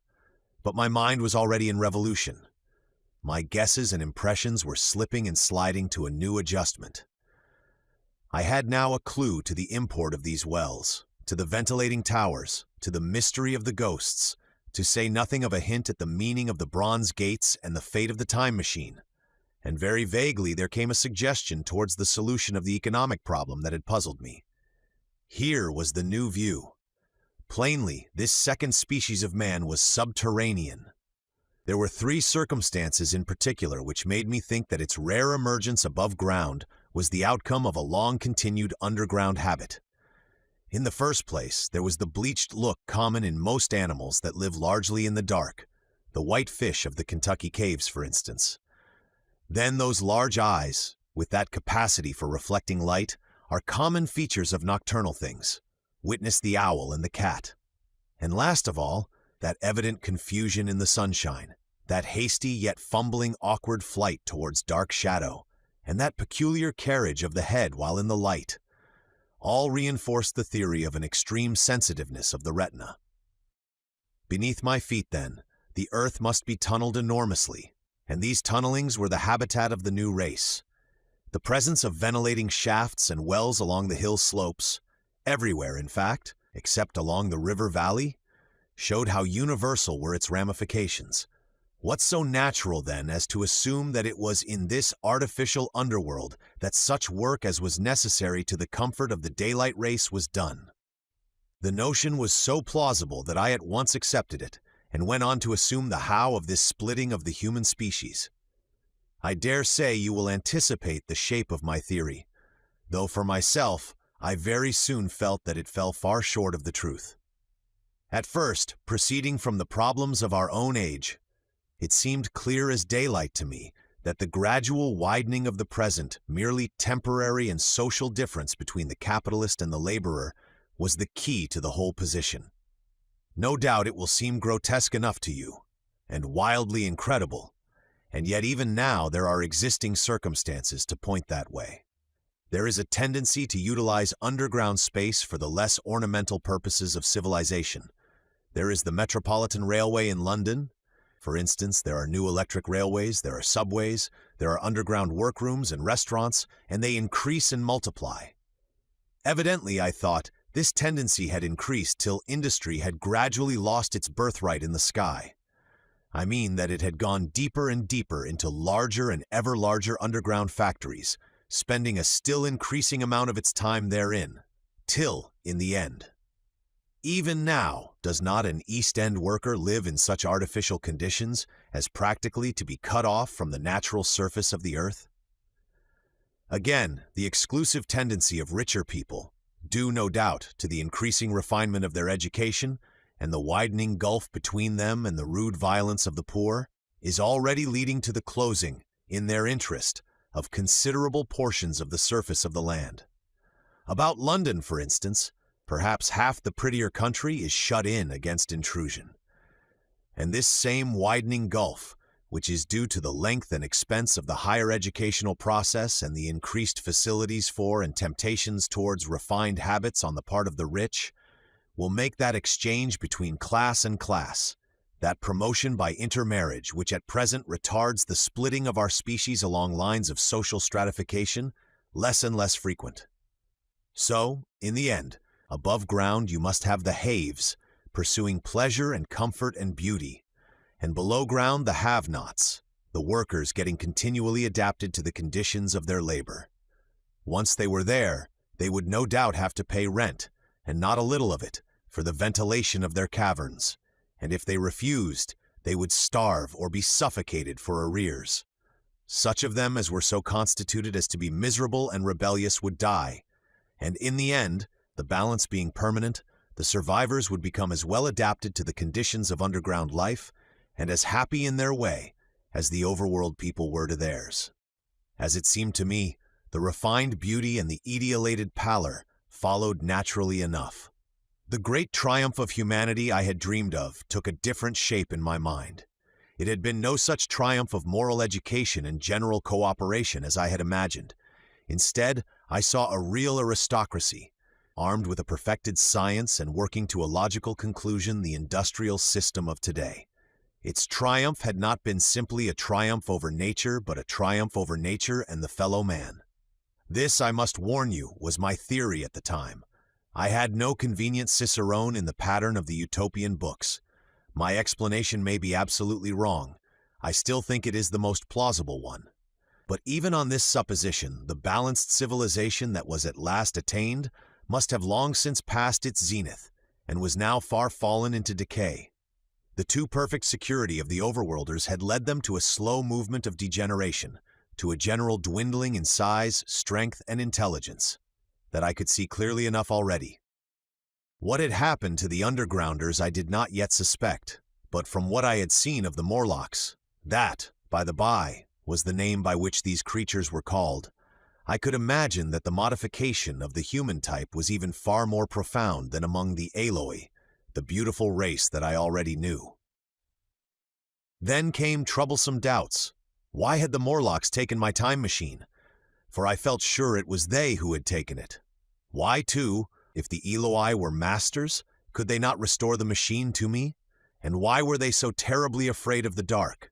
I proceeded, as I have said, to question Weena about this underworld, but here again I was disappointed. At first she would not understand my questions, and presently she refused to answer them. She shivered as though the topic was unendurable, and when I pressed her, perhaps a little harshly, she burst into tears. They were the only tears, except my own, I ever saw in that golden age. When I saw them, I ceased abruptly to trouble about the Morlocks, and was only concerned in banishing these signs of her human inheritance from Weena's eyes, and very soon she was smiling and clapping her hands, while I solemnly burnt a match. Chapter 9. The Morlocks. It may seem odd to you, but it was 2 days before I could follow up the newfound clue in what was manifestly the proper way. I felt a peculiar shrinking from those pallid bodies. They were just the half-bleached color of the worms and things one sees preserved in spirit in a zoological museum, and they were filthily cold to the touch. Probably my shrinking was largely due to the sympathetic influence of the Aloy, whose disgust of the Morlocks I now began to appreciate. The next night I did not sleep well. Probably my health was a little disordered. I was oppressed with perplexity and doubt. Once or twice I had a feeling of intense fear for which I could perceive no definite reason. I remember creeping noiselessly into the great hall where the little people were sleeping in the moonlight. That night Weena was among them, and feeling reassured by their presence. It occurred to me even then that in the course of a few days the moon must pass through its last quarter, and the nights grow dark, when the appearances of these unpleasant creatures from below, these whitened lemurs, this new vermin that had replaced the old, might be more abundant. And on both these days I had the restless feeling of one who shirks an inevitable duty. I felt assured that the time machine was only to be recovered by boldly penetrating these mysteries of underground. Yet I could not face the mystery. If only I had had a companion, it would have been different. But I was so horribly alone, and even to clamber down into the darkness of the well appalled me. I don't know if you will understand my feeling, but I never felt quite safe at my back. It was this restlessness, this insecurity, perhaps, that drove me farther and farther afield in my exploring expeditions. Going to the southwestward towards the rising country that is now called Combe Wood, I observed far off, in the direction of 19th century Banstead, a vast green structure, different in character from any I had hitherto seen. It was larger than the largest of the palaces or ruins I knew, and the facade had an oriental look, the face of it having the luster, as well as the pale green tint, a kind of bluish green, of a certain type of Chinese porcelain. This difference in aspect suggested a difference in use, and I was minded to push on and explore. But the day was growing late, and I had come upon the site of the place after a long and tiring circuit. So I resolved to hold over the adventure for the following day, and I returned to the welcome and the caresses of little Weena. But next morning I perceived clearly enough that my curiosity regarding the palace of green porcelain was a piece of self-deception, to enable me to shirk by another day an experience I dreaded. I resolved I would make the descent without further waste of time, and started out in the early morning towards a well near the ruins of granite and aluminium. Little Weena ran with me. She danced beside me to the well, but when she saw me lean over the mouth and look downward, she seemed strangely disconcerted. "Goodbye, little Weena," I said, kissing her, and then putting her down I began to feel over the parapet for the climbing hooks. Rather hastily, I may as well confess, for I feared my courage might leak away. At first she watched me in amazement. Then she gave a most piteous cry, and running to me, she began to pull at me with her little hands. I think her opposition nerved me rather to proceed. I shook her off, perhaps a little roughly, and in another moment I was in the throat of the well. I saw her agonized face over the parapet, and smiled to reassure her. Then I had to look down at the unstable hooks to which I clung. I had to clamber down a shaft of perhaps 200 yards. The descent was effected by means of metallic bars projecting from the sides of the well, and these being adapted to the needs of a creature much smaller and lighter than myself, I was speedily cramped and fatigued by the descent. And not simply fatigued. One of the bars bent suddenly under my weight and almost swung me off into the blackness beneath. For a moment I hung by one hand, and after that experience I did not dare to rest again. Though my arms and back were presently acutely painful, I went on clambering down the sheer descent with as quick a motion as possible. Glancing upward, I saw the aperture, a small blue disk, in which a star was visible, while little Weena's head showed as a round black projection. The thudding sound of a machine below grew louder and more oppressive. Everything save that little disk above was profoundly dark, and when I looked up again, Weena had disappeared. I was in an agony of discomfort. I had some thought of trying to go up the shaft again, and leave the underworld alone. But even while I turned this over in my mind, I continued to descend. At last, with intense relief, I saw dimly coming up, a foot to the right of me, a slender loophole in the wall. Swinging myself in, I found it was the aperture of a narrow horizontal tunnel in which I could lie down and rest. It was not too soon. My arms ached, my back was cramped, and I was trembling with the prolonged terror of a fall. Besides this, the unbroken darkness had had a distressing effect upon my eyes. The air was full of the throb and hum of machinery pumping air down the shaft. I do not know how long I lay. I was roused by a soft hand touching my face. Starting up in the darkness, I snatched at my matches and, hastily striking one, I saw 3 stooping white creatures similar to the one I had seen above ground in the ruin, hastily retreating before the light. Living, as they did, in what appeared to me impenetrable darkness, their eyes were abnormally large and sensitive, just as are the pupils of the abysmal fishes, and they reflected the light in the same way. I have no doubt they could see me in that rayless obscurity, and they did not seem to have any fear of me apart from the light. But so soon as I struck a match in order to see them, they fled incontinently, vanishing into dark gutters and tunnels, from which their eyes glared at me in the strangest fashion. I tried to call to them, but the language they had was apparently different from that of the overworld people, so that I was needs left to my own unaided efforts, and the thought of flight before exploration was even then in my mind. But I said to myself, "You are in for it now," and feeling my way along the tunnel, I found the noise of machinery grow louder.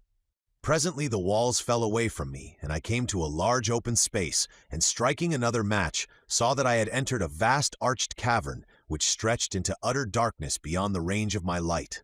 The view I had of it was as much as one could see in the burning of a match. Necessarily my memory is vague. Great shapes like big machines rose out of the dimness and cast grotesque black shadows in which dim spectral Morlocks sheltered from the glare. The place, by the by, was very stuffy and oppressive, and the faint halitus of freshly shed blood was in the air. Some way down the central vista was a little table of white metal, laid with what seemed a meal. The Morlocks, at any rate, were carnivorous.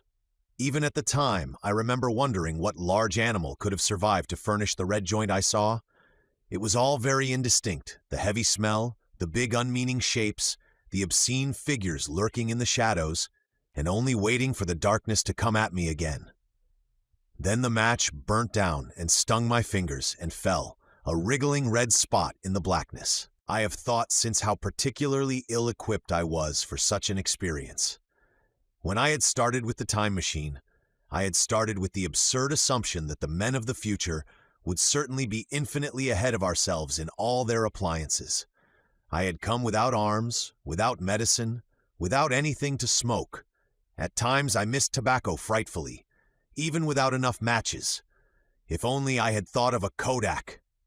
I could have flashed that glimpse of the underworld in a second and examined it at leisure. But as it was, I stood there with only the weapons and the powers that nature had endowed me with: hands, feet, and teeth. These, and 4 safety matches that still remained to me. I was afraid to push my way in among all this machinery in the dark, and it was only with my last glimpse of light I discovered that my store of matches had run low. It had never occurred to me until that moment that there was any need to economize them, and I had wasted almost half the box in astonishing the overworlders, to whom fire was a novelty. Now, as I say, I had 4 left, and while I stood in the dark, a hand touched mine, lank fingers came feeling over my face, and I was sensible of a peculiar, unpleasant odor. I fancied I heard the breathing of a crowd of those dreadful little beings about me. I felt the box of matches in my hand being gently disengaged, and other hands behind me plucking at my clothing. The sense of these unseen creatures examining me was indescribably unpleasant. The sudden realization of my ignorance of their ways of thinking and doing came home to me very vividly in the darkness. I shouted at them as loudly as I could. They started away, and then I could feel them approaching me again. They clutched at me more boldly, whispering odd sounds to each other. I shivered violently and shouted again, rather discordantly. This time they were not so seriously alarmed, and they made a queer laughing noise as they came back at me. I will confess I was horribly frightened. I determined to strike another match and escape under the protection of its glare. I did so, and eking out the flicker with a scrap of paper from my pocket, I made good my retreat to the narrow tunnel. But I had scarce entered this when my light was blown out, and in the blackness I could hear the Morlocks rustling like wind among leaves, and pattering like the rain as they hurried after me. In a moment I was clutched by several hands, and there was no mistaking that they were trying to haul me back. I struck another light and waved it in their dazzled faces. You can scarce imagine how nauseatingly inhuman they looked, those pale, chinless faces and great, lidless, pinkish-gray eyes, as they stared in their blindness and bewilderment. But I did not stay to look, I promise you.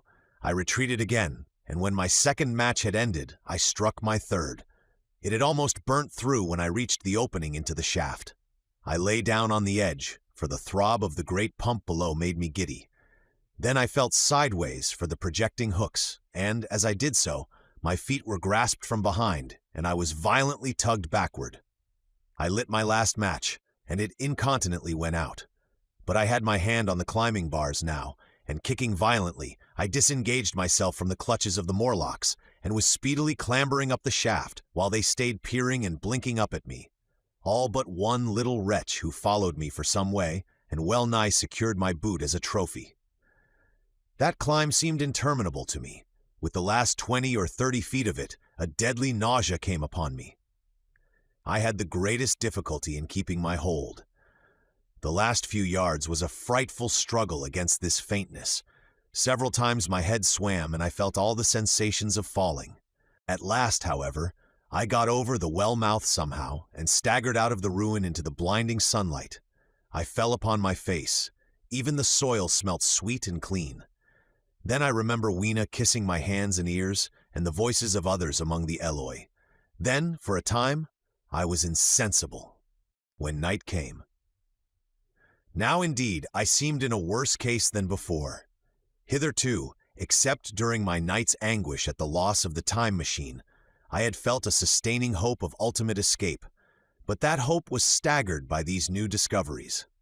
Hitherto, I had merely thought myself impeded by the childish simplicity of the little people, and by some unknown forces which I had only to understand to overcome. But there was an altogether new element in the sickening quality of the Morlocks, a something inhuman and malign. Instinctively I loathed them. Before, I had felt as a man might feel who had fallen into a pit. My concern was with the pit and how to get out of it. Now I felt like a beast in a trap, whose enemy would come upon him soon. The enemy I dreaded may surprise you. It was the darkness of the new moon. Weena had put this into my head by some at first incomprehensible remarks about the dark nights. It was not now such a very difficult problem to guess what the coming dark nights might mean. The moon was on the wane. Each night there was a longer interval of darkness. And I now understood to some slight degree at least the reason of the fear of the little upper world people for the dark. I wondered vaguely what foul villainy it might be that the Morlocks did under the new moon. I felt pretty sure now that my second hypothesis was all wrong.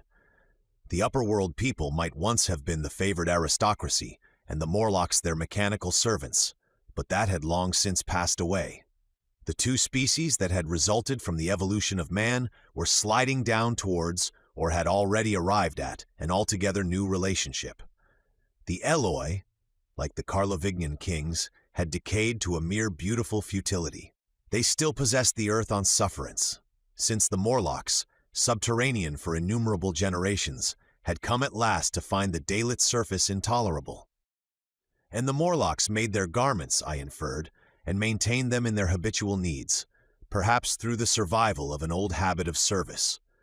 They did it as a standing horse paws with his foot, or as a man enjoys killing animals in sport, because ancient and departed necessities had impressed it on the organism. But clearly the old order was already in part reversed. The nemesis of the delicate ones was creeping on apace. Ages ago, thousands of generations ago, man had thrust his brother man out of the ease and the sunshine, and now that brother was coming back, changed. Already the Eloi had begun to learn one old lesson anew. They were becoming reacquainted with fear. And suddenly there came into my head the memory of the meat I had seen in the underworld. It seemed odd how it floated into my mind, not stirred up as it were by the current of my meditations, but coming in almost like a question from outside. I tried to recall the form of it. I had a vague sense of something familiar, but I could not tell what it was at the time. Still, however helpless the little people in the presence of their mysterious fear, I was differently constituted. I came out of this age of ours, this ripe prime of the human race, when fear does not paralyze and mystery has lost its terrors. I at least would defend myself. Without further delay, I determined to make myself arms and a fastness where I might sleep. With that refuge as a base, I could face this strange world with some of that confidence I had lost in realizing to what creatures, night by night, I lay exposed. I felt I could never sleep again until my bed was secure from them. I shuddered with horror to think how they must already have examined me. I wandered during the afternoon along the valley of the Thames, but found nothing that commended itself to my mind as inaccessible. All the buildings and trees seemed easily practicable to such dexterous climbers as the Morlocks, to judge by their wells, must be. Then the tall pinnacles of the Palace of Green Porcelain and the polished gleam of its walls came back to my memory. And in the evening, taking Weena like a child upon my shoulder, I went up the hills towards the southwest. The distance I had reckoned was 7 or 8 miles, but it must have been nearer 18. I had first seen the place on a moist afternoon when distances are deceptively diminished. In addition, the heel of one of my shoes was loose, and a nail was working through the sole. They were comfortable old shoes I wore about indoors, so that I was lame. And it was already long past sunset when I came in sight of the palace, silhouetted black against the pale yellow of the sky.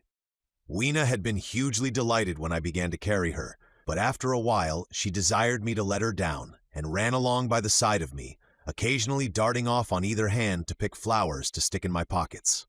My pockets had always puzzled Weena, but at the last she had concluded that they were an eccentric kind of vases for floral decoration.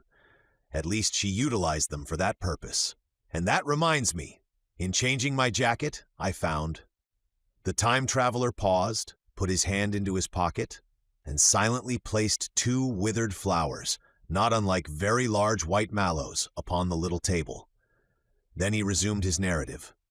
As the hush of evening crept over the world, and we proceeded over the hill crest towards Wimbledon, Weena grew tired and wanted to return to the house of grey stone.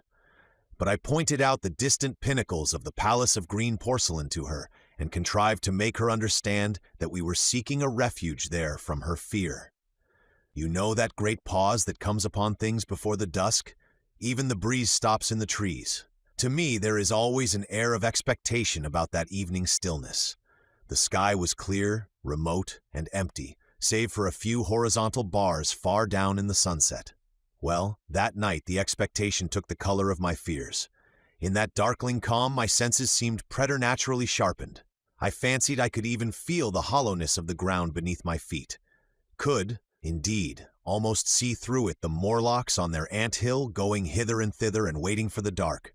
In my excitement, I fancied that they would receive my invasion of their burrows as a declaration of war.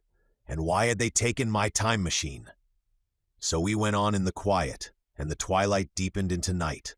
The clear blue of the distance faded, and one star after another came out. The ground grew dim and the trees black. Weena's fears and her fatigue grew upon her. I took her in my arms and talked to her and caressed her. Then, as the darkness grew deeper, she put her arms round my neck and, closing her eyes, tightly pressed her face against my shoulder. So we went down a long slope into a valley, and there in the dimness I almost walked into a little river. This I waded and went up the opposite side of the valley, past a number of sleeping houses, and by a statue, a faun or some such figure, minus the head. Here, too, were acacias. So far I had seen nothing of the Morlocks, but it was yet early in the night, and the darker hours before the old moon rose were still to come. From the brow of the next hill, I saw a thick wood spreading wide and black before me. I hesitated at this. I could see no end to it, either to the right or the left. Feeling tired, my feet in particular were very sore, I carefully lowered Weena from my shoulder as I halted and sat down upon the turf. I could no longer see the palace of green porcelain, and I was in doubt of my direction. I looked into the thickness of the wood and thought of what it might hide. Under that dense tangle of branches one would be out of sight of the stars. Even were there no other lurking danger, a danger I did not care to let my imagination loose upon, there would still be all the roots to stumble over and the tree boles to strike against. I was very tired, too, after the excitements of the day, so I decided that I would not face it, but would pass the night upon the open hill.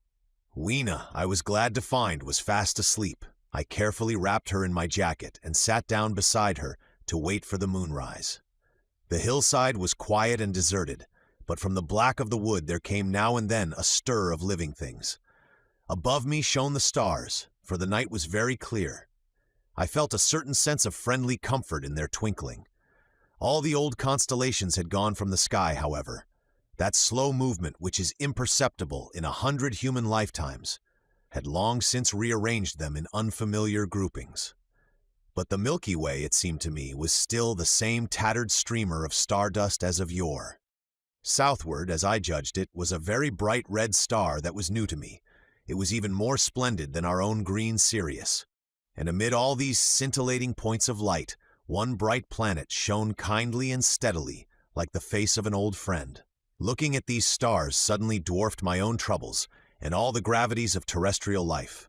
I thought of their unfathomable distance and the slow, inevitable drift of their movements out of the unknown past into the unknown future. I thought of the great precessional cycle that the pole of the Earth describes. Only 40 times had that silent revolution occurred during all the years that I had traversed. And during these few revolutions, all the activity, all the traditions, the complex organizations, the nations, languages, literatures, aspirations, even the mere memory of man as I knew him, had been swept out of existence.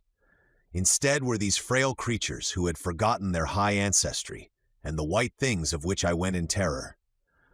Then I thought of the great fear that was between the two species, and for the first time, with a sudden shiver, came the clear knowledge of what the meat I had seen might be. Yet it was too horrible. I looked at little Weena sleeping beside me, her face white and star-like under the stars, and forthwith dismissed the thought. Through that long night, I held my mind off the Morlocks as well as I could, and whiled away the time by trying to fancy good. I could find signs of the old constellations in the new confusion. The sky kept very clear, except for a hazy cloud or so. No doubt I dozed at times. Then, as my vigil wore on, came a faintness in the eastward sky like the reflection of some colorless fire, and the old moon rose, thin and peaked and white. And close behind and overtaking it and overflowing it, the dawn came, pale at first, and then growing pink and warm. No Morlocks had approached us. Indeed, I had seen none upon the hill that night, and in the confidence of renewed day it almost seemed to me that my fear had been unreasonable. I stood up and found my foot with the loose heel swollen at the ankle and painful under the heel. So I sat down again, took off my shoes, and flung them away. I awakened Weena, and we went down into the wood, now green and pleasant instead of black and forbidding. We found some fruit wherewith to break our fast. We soon met others of the dainty ones, laughing and dancing in the sunlight as though there was no such thing in nature as the night. And then I thought once more of the meat that I had seen. I felt assured now of what it was, and from the bottom of my heart I pitied this last feeble rill from the great flood of humanity. Clearly, at some time in the long ago of human decay, the Morlocks' food had run short. Possibly they had lived on rats and such like vermin. Even now, man is far less discriminating and exclusive in his food than he was. Far less than any monkey. His prejudice against human flesh is no deep-seated instinct. And so these inhuman sons of men? I tried to look at the thing in a scientific spirit.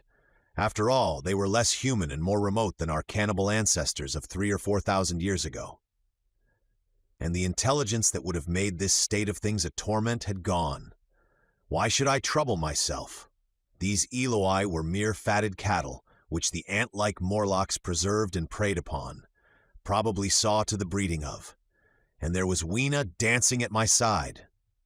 Then I tried to preserve myself from the horror that was coming upon me by regarding it as a rigorous punishment of human selfishness.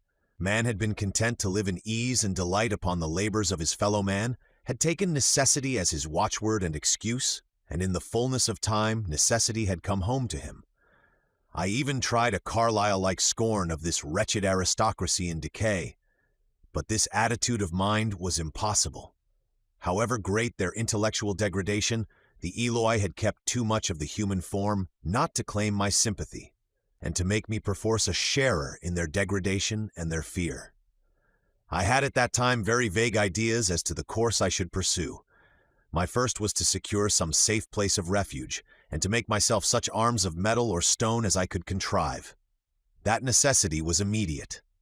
In the next place, I hoped to procure some means of fire, so that I should have the weapon of a torch at hand, for nothing, I knew, would be more efficient against these Morlocks. Then I wanted to arrange some contrivance to break open the doors of bronze under the white Sphinx. I had in mind a battering ram. I had a persuasion that if I could enter those doors and carry a blaze of light before me, I should discover the time machine and escape. I could not imagine the Morlocks were strong enough to move it far away. Weena I had resolved to bring with me to our own time. And turning such schemes over in my mind, I pursued our way towards the building, which my fancy had chosen as our dwelling. Chapter 11. The Palace of Green Porcelain. I found the Palace of Green Porcelain, when we approached it about noon, deserted and falling into ruin. Only ragged vestiges of glass remained in its windows, and great sheets of the green facing had fallen away from the corroded metallic framework. It lay very high upon a turfy down, and looking northeastward before I entered it, I was surprised to see a large estuary, or even creek, where I judged Wandsworth and Battersea must once have been. I thought then, though I never followed up the thought, of what might have happened, or might be happening, to the living things in the sea. The material of the palace proved on examination to be indeed porcelain, and along the face of it I saw an inscription in some unknown character. I thought, rather foolishly, that Weena might help me to interpret this, but I only learnt that the bare idea of writing had never entered her head. She always seemed to me, I fancy, more human than she was, perhaps because her affection was so human. Within the big valves of the door, which were open and broken, we found, instead of the customary hall, a long gallery lit by many side windows. At the first glance I was reminded of a museum. The tiled floor was thick with dust, and a remarkable array of miscellaneous objects was shrouded in the same gray covering. Then I perceived, standing strange and gaunt in the center of the hall, what was clearly the lower part of a huge skeleton. I recognized by the oblique feet that it was some extinct creature after the fashion of the megatherium. The skull and the upper bones lay beside it in the thick dust, and in one place, where rainwater had dropped through a leak in the roof, the thing itself had been worn away. Further in the gallery was the huge skeleton barrel of a brontosaurus. My museum hypothesis was confirmed. Going towards the side, I found what appeared to be sloping shelves, and clearing away the thick dust, I found the old familiar glass cases of our own time, but they must have been airtight to judge from the fair preservation of some of their contents. Clearly, we stood among the ruins of some latter-day South Kensington. Here, apparently, was the paleontological section, and a very splendid array of fossils it must have been, though the inevitable process of decay that had been staved off for a time, and had, through the extinction of bacteria and fungi, lost 99/100ths of its force, was nevertheless, with extreme sureness, if with extreme slowness, at work again upon all its treasures. Here and there I found traces of the little people in the shape of rare fossils, broken to pieces or threaded in strings upon reeds, and the cases had in some instances been bodily removed, by the Morlocks, as I judged. The place was very silent. The thick dust deadened our footsteps. Weena, who had been rolling a sea urchin down the sloping glass of a case, presently came, as I stared about me, and very quietly took my hand and stood beside me. And at first I was so much surprised by this ancient monument of an intellectual age that I gave no thought to the possibilities it presented. Even my preoccupation about the time machine receded a little from my mind. To judge from the size of the place, this palace of green porcelain had a great deal more in it than a gallery of paleontology, possibly historical galleries. It might be even a library. To me, at least in my present circumstances, these would be vastly more interesting than this spectacle of old-time geology in decay. Exploring, I found another short gallery running transversely to the first. This appeared to be devoted to minerals, and the sight of a block of sulfur set my mind running on gunpowder.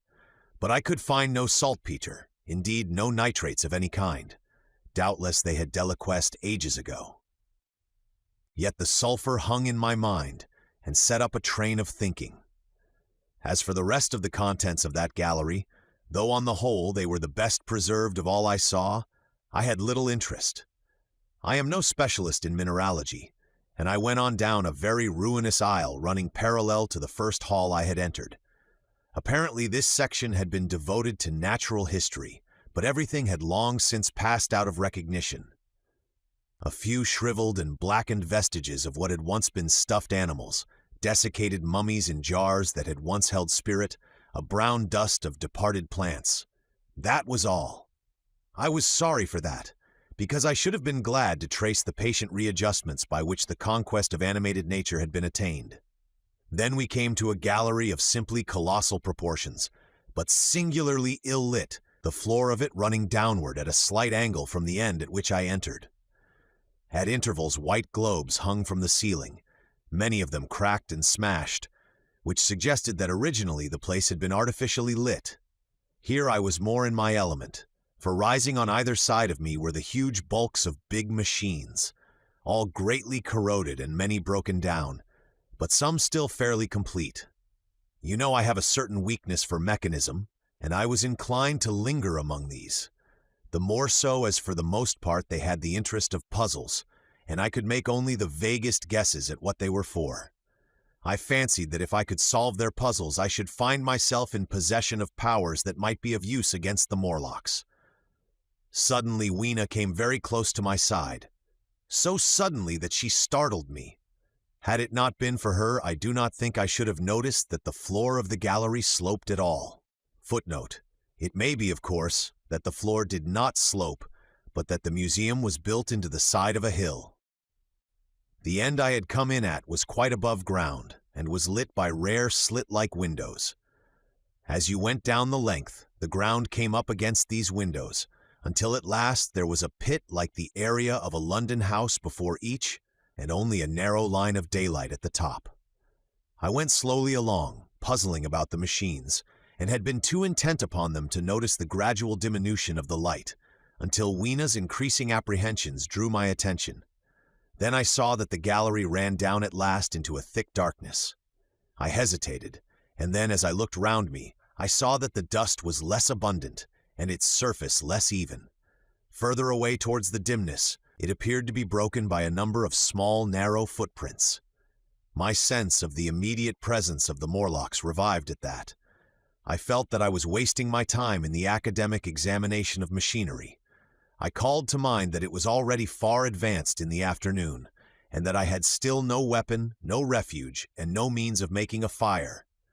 And then down in the remote blackness of the gallery, I heard a peculiar pattering and the same odd noises I had heard down the well. I took Weena's hand. Then, struck with a sudden idea, I left her and turned to a machine from which projected a lever not unlike those in a signal box. Clambering upon the stand and grasping this lever in my hands, I put all my weight upon it sideways. Suddenly Weena, deserted in the central aisle, began to whimper. I had judged the strength of the lever pretty correctly, for it snapped after a minute's strain, and I rejoined her with a mace in my hand more than sufficient, I judged, for any Morlock skull I might encounter.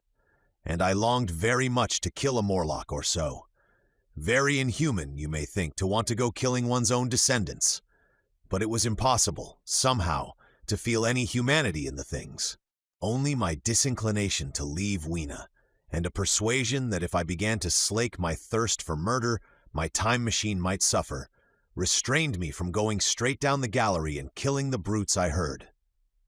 Well, mace in one hand and Weena in the other, I went out of that gallery and into another and still larger one, which at the first glance reminded me of a military chapel hung with tattered flags. The brown and charred rags that hung from the sides of it I presently recognized as the decaying vestiges of books. They had long since dropped to pieces, and every semblance of print had left them. But here and there were warped boards and cracked metallic clasps that told the tale well enough. Had I been a literary man, I might, perhaps, have moralized upon the futility of all ambition. But as it was, the thing that struck me with keenest force was the enormous waste of labor to which this somber wilderness of rotting paper testified. At the time, I will confess that I thought chiefly of the philosophical transactions and my own 17 papers upon physical optics.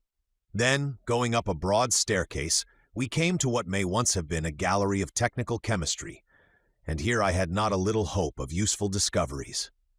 Except at one end where the roof had collapsed, this gallery was well preserved. I went eagerly to every unbroken case, and at last, in one of the really airtight cases, I found a box of matches.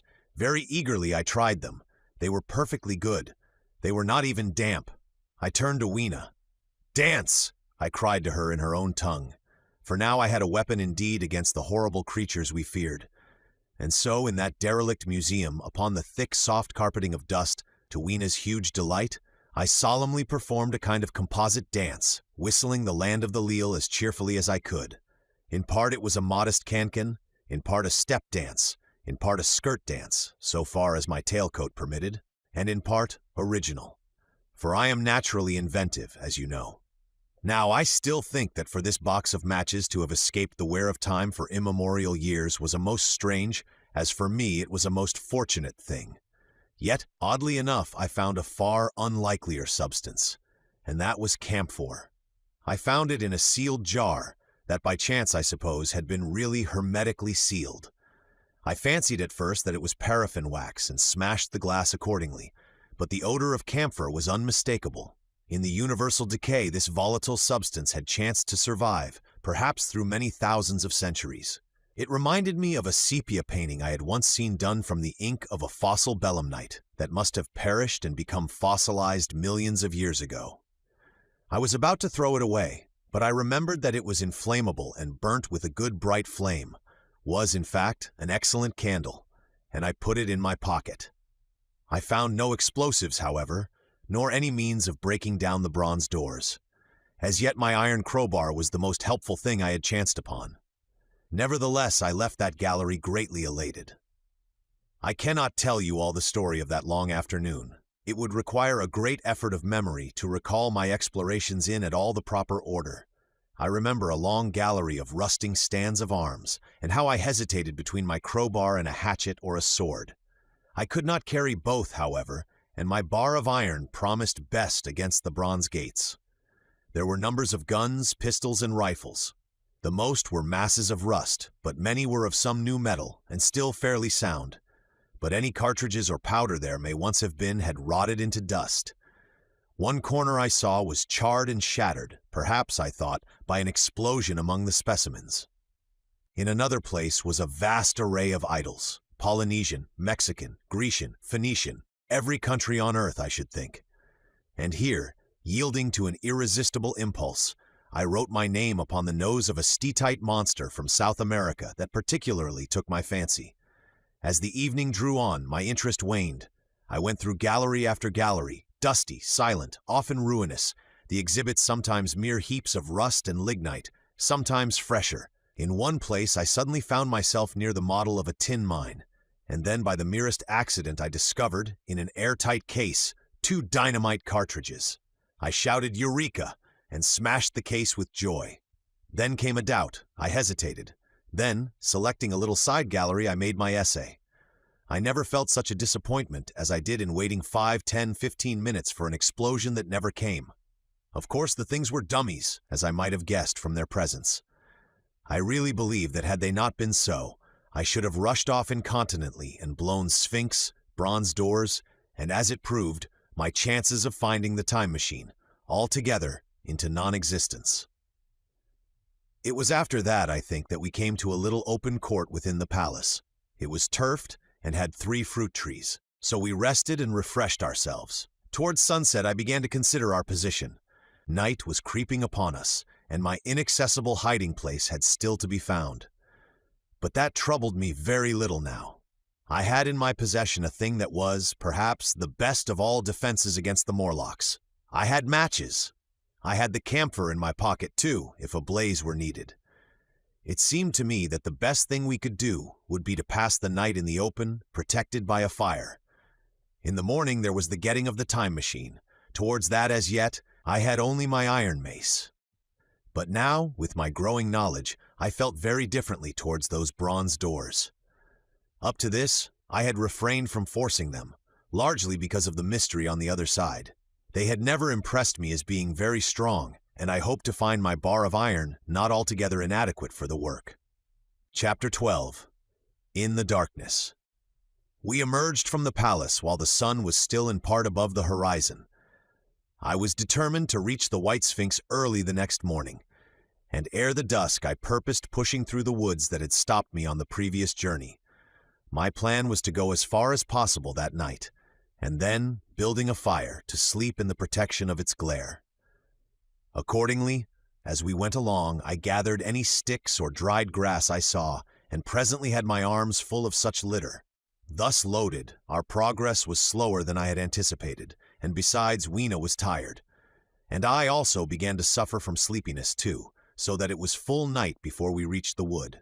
Upon the shrubby hill of its edge Weena would have stopped, fearing the darkness before us, but a singular sense of impending calamity, that should indeed have served me as a warning, drove me onward. I had been without sleep for a night and 2 days, and I was feverish and irritable. I felt sleep coming upon me, and the Morlocks with it. While we hesitated among the black bushes behind us, and dim against their blackness, I saw 3 crouching figures.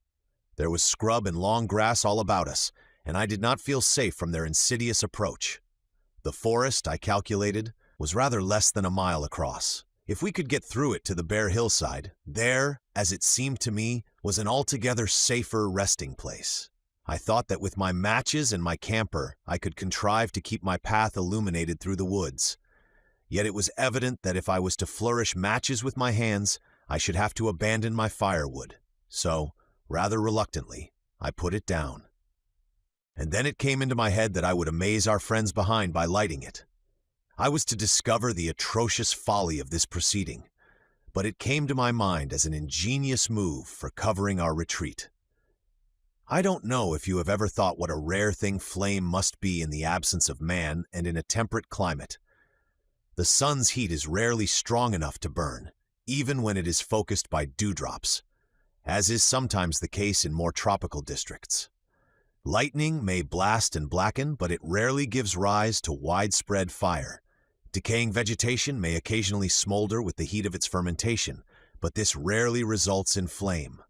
In this decadence, too, the art of fire-making had been forgotten on the earth. The red tongues that went licking up my heap of wood were an altogether new and strange thing to Weena. She wanted to run to it and play with it. I believe she would have cast herself into it had I not restrained her. But I caught her up, and in spite of her struggles plunged boldly before me into the wood.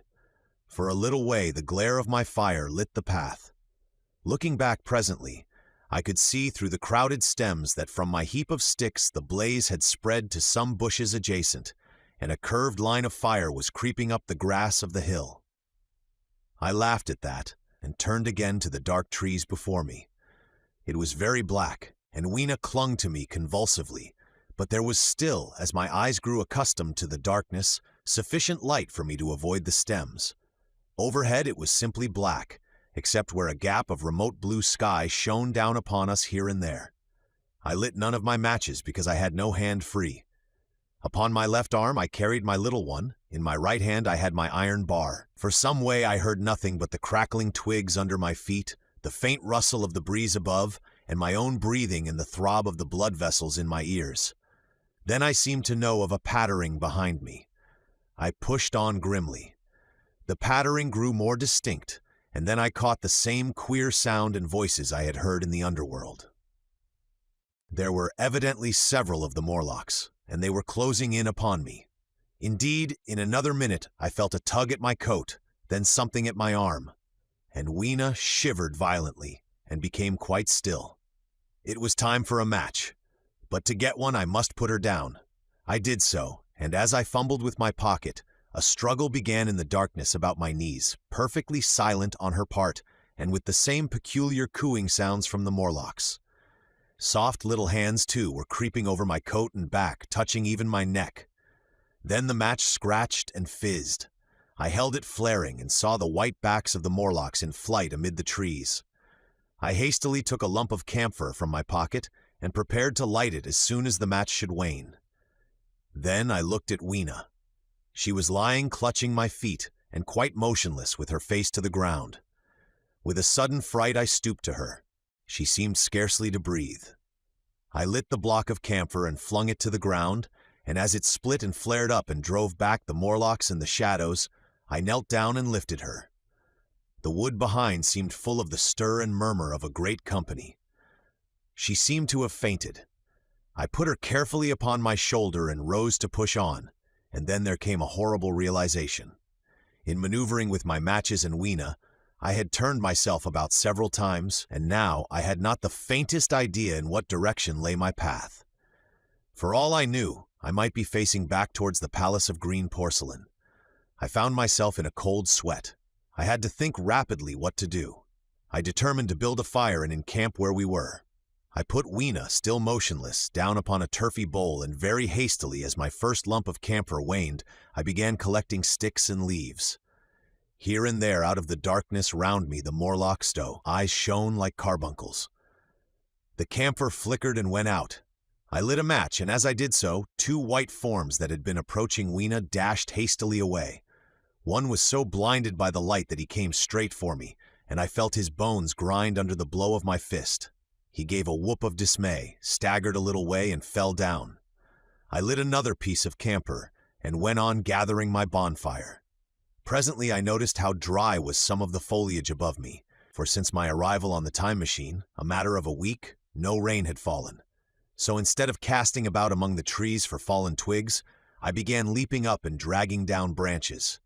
Very soon I had a choking, smoky fire of green wood and dry sticks, and could economize my camphor. Then I turned to where Weena lay beside my iron mace. I tried what I could to revive her, but she lay like one dead. I could not even satisfy myself whether or not she breathed. Now, the smoke of the fire beat over towards me, and it must have made me heavy of a sudden. Moreover, the vapor of camphor was in the air. My fire would not need replenishing for an hour or so. I felt very weary after my exertion and sat down. The wood, too, was full of a slumbrous murmur that I did not understand.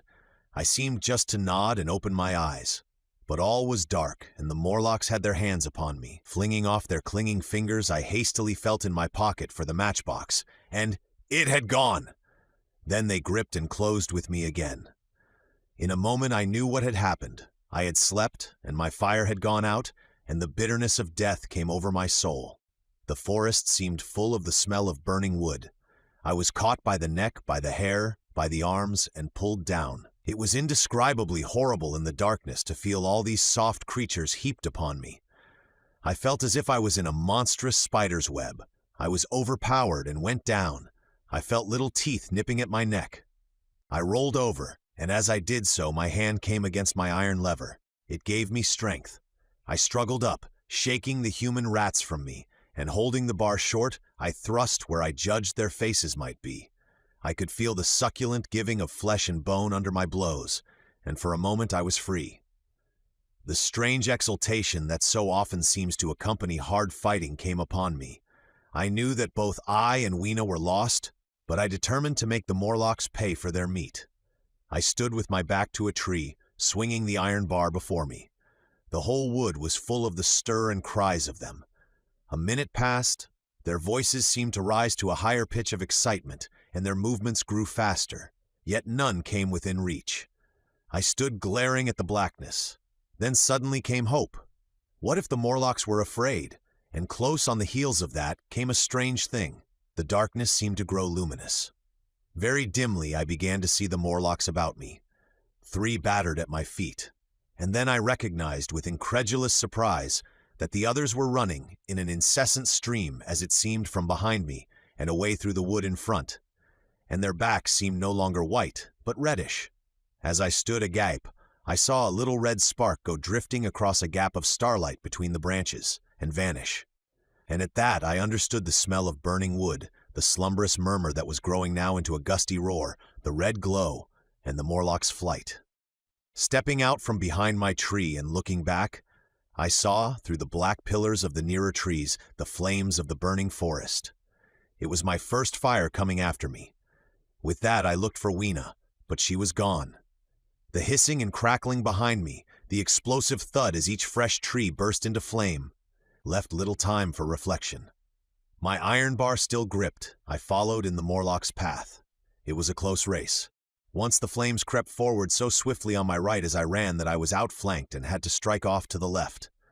But at last I emerged upon a small open space, and as I did so, a Morlock came blundering towards me and past me and went on straight into the fire.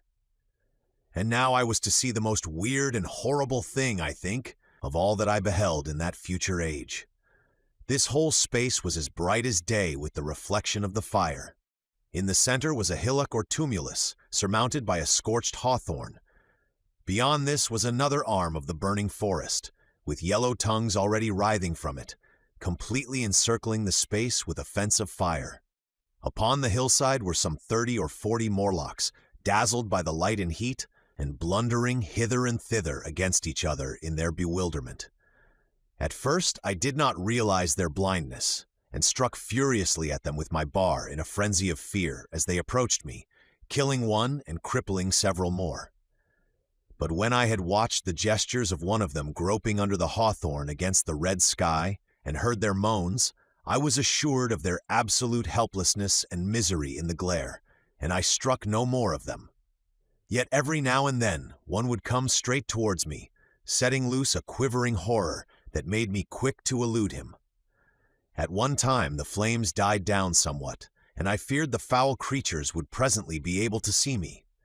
I was thinking of beginning the fight by killing some of them before this should happen, but the fire burst out again brightly, and I stayed my hand.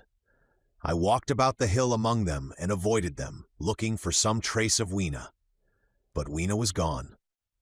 At last I sat down on the summit of the hillock and watched this strange, incredible company of blind things groping to and fro and making uncanny noises to each other as the glare of the fire beat on them.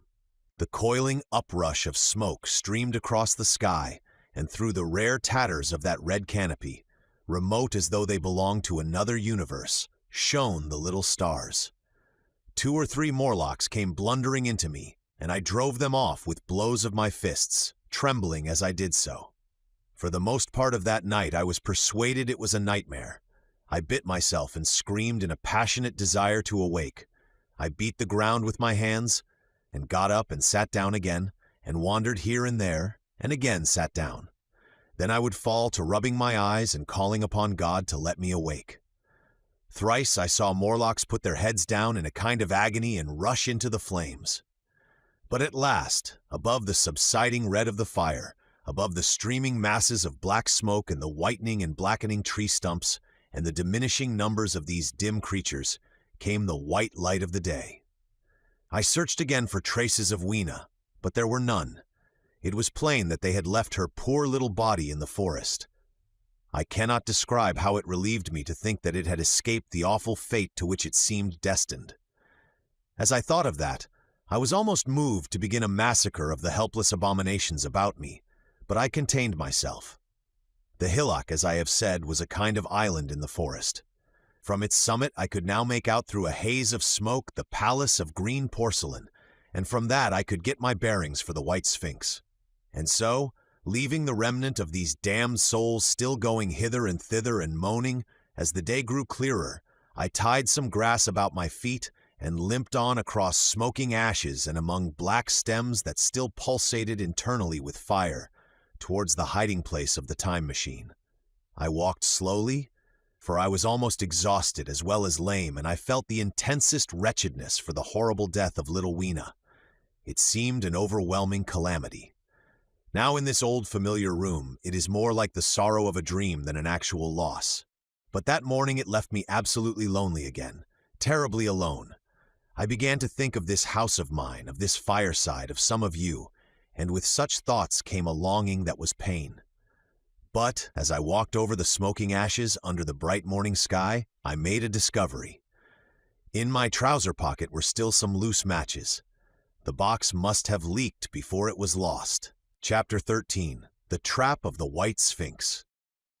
About 8 or 9 in the morning, I came to the same seat of yellow metal from which I had viewed the world upon the evening of my arrival.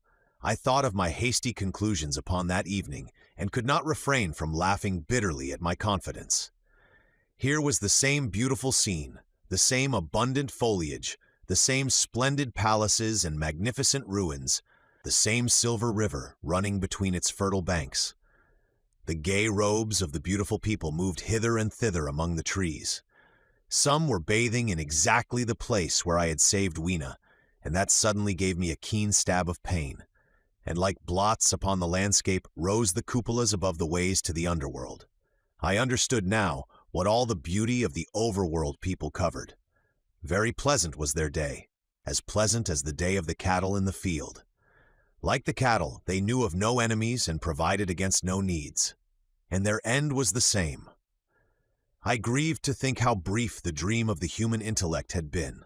It had committed suicide. It had set itself steadfastly towards comfort and ease, a balanced society with security and permanency as its watchword. It had attained its hopes to come to this at last.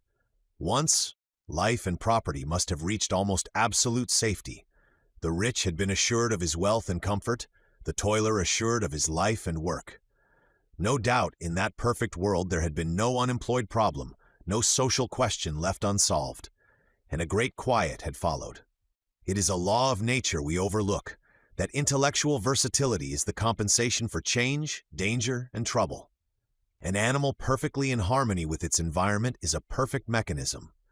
Nature never appeals to intelligence until habit and instinct are useless. There is no intelligence where there is no change and no need of change.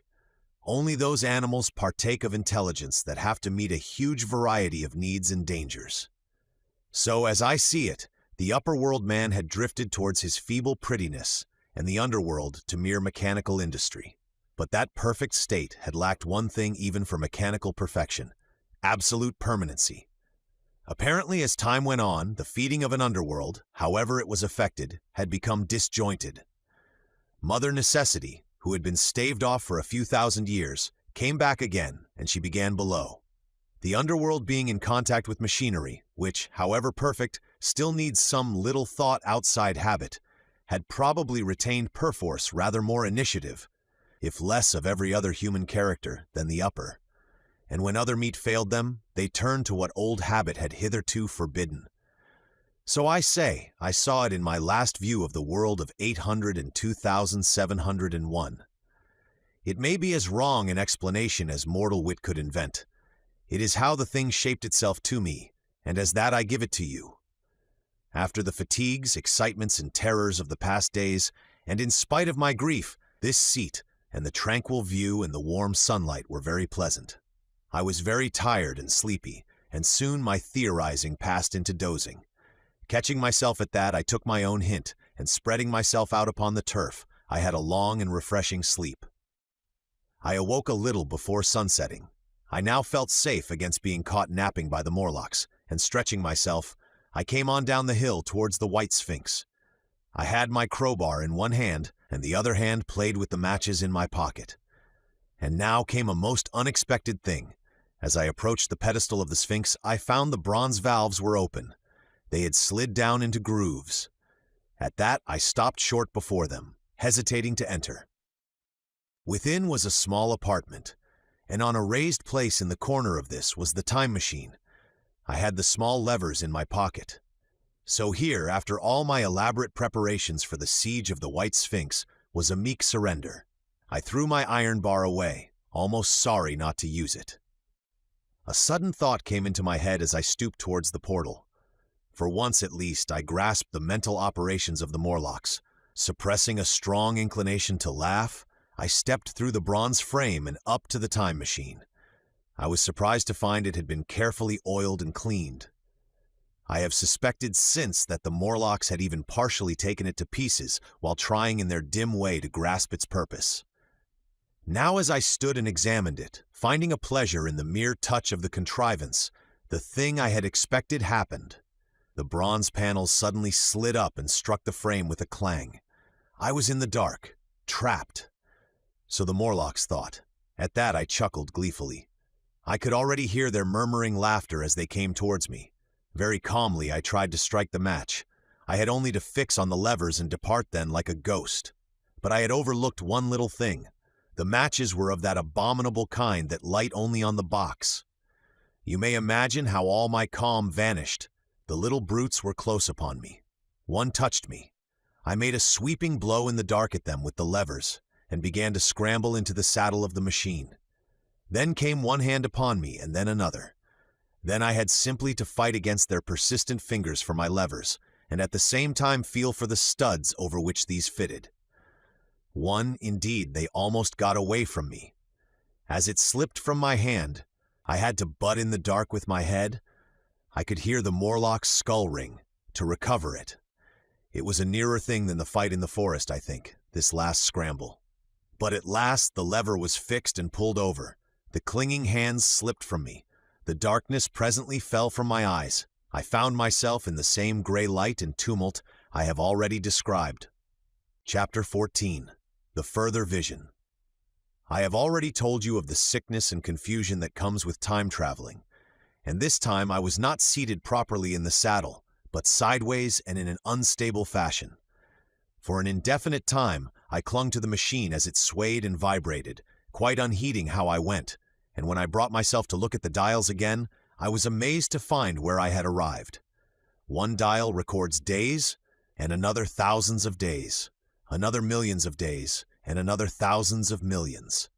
Now, instead of reversing the levers, I had pulled them over so as to go forward with them.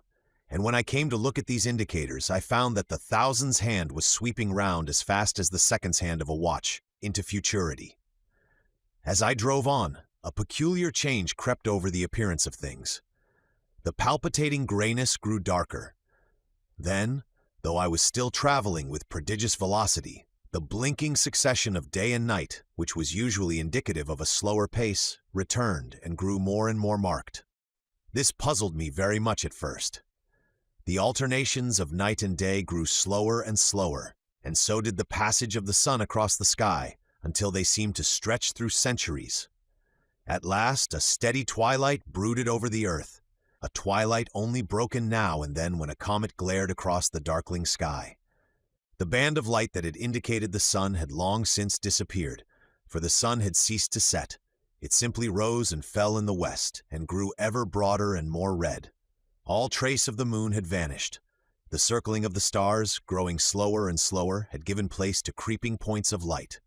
At last, some time before I stopped, the sun, red and very large, halted motionless upon the horizon, a vast dome glowing with a dull heat, and now and then suffering a momentary extinction.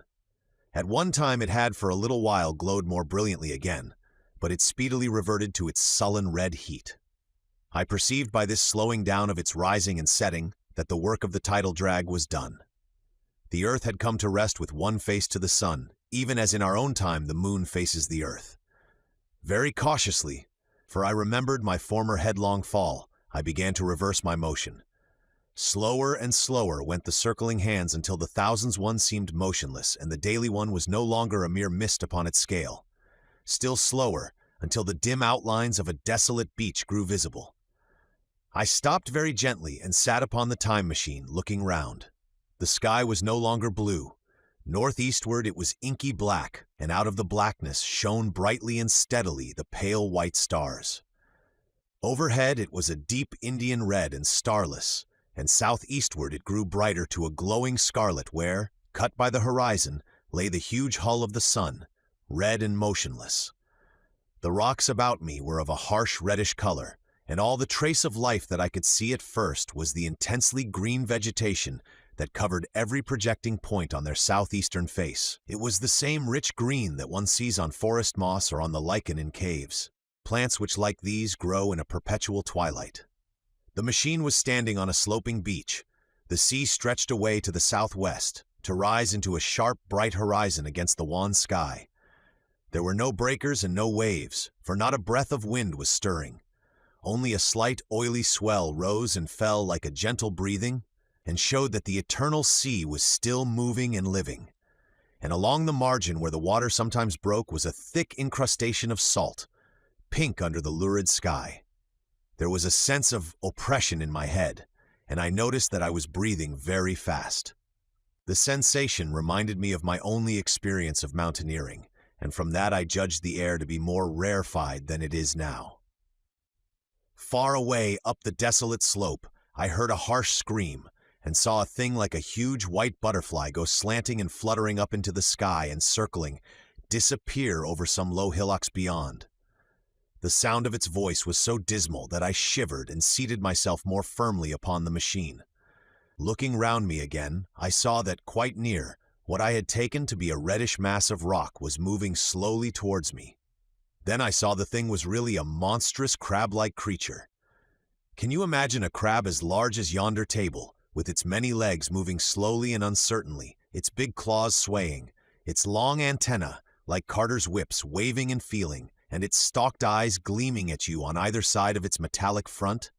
Its back was corrugated and ornamented with ungainly bosses, and a greenish incrustation blotched it here and there. I could see the many palps of its complicated mouth flickering and feeling as it moved. As I stared at this sinister apparition crawling towards me, I felt a tickling on my cheek as though a fly had lighted there. I tried to brush it away with my hand, but in a moment it returned, and almost immediately came another by my ear. I struck at this and caught something thread-like. It was drawn swiftly out of my hand. With a frightful qualm, I turned, and I saw that I had grasped the antenna of another monster crab that stood just behind me. Its evil eyes were wriggling on their stalks, its mouth was all alive with appetite, and its vast ungainly claws smeared with an algal slime were descending upon me. In a moment my hand was on the lever, and I had placed a month between myself and these monsters. But I was still on the same beach, and I saw them distinctly now as soon as I stopped. Dozens of them seemed to be crawling here and there, in the somber light, among the foliated sheets of intense green. I cannot convey the sense of abominable desolation that hung over the world. The red eastern sky, the northward blackness, the salt Dead Sea, the stony beach crawling with these foul, slow-stirring monsters, the uniform poisonous-looking green of the lichenous plants, the thin air that hurts one's lungs, all contributed to an appalling effect. I moved on 100 years, and there was the same red sun, a little larger, a little duller, the same dying sea, the same chill air, and the same crowd of earthy crustacea creeping in and out among the green weed and the red rocks. And in the westward sky, I saw a curved pale line like a vast new moon. So I traveled, stopping ever and again, in great strides of 1,000 years or more, drawn on by the mystery of the earth's fate, watching with a strange fascination the sun grow larger and duller in the westward sky, and the life of the old earth ebb away. At last, more than 30 million years hence, the huge red-hot dome of the sun had come to obscure nearly a 10th part of the darkling heavens. Then I stopped once more, for the crawling multitude of crabs had disappeared, and the red beach, save for its livid green liverworts and lichens, seemed lifeless, and now it was flecked with white. A bitter cold assailed me. Rare white flakes ever and again came eddying down.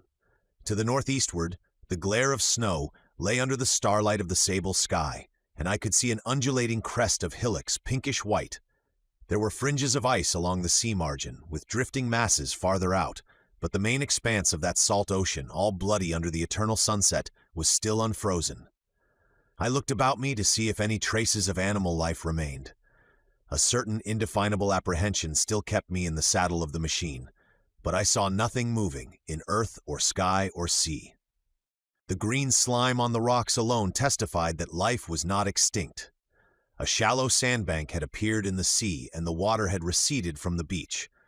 I fancied I saw some black object flopping about upon this bank, but it became motionless as I looked at it, and I judged that my eye had been deceived, and that the black object was merely a rock.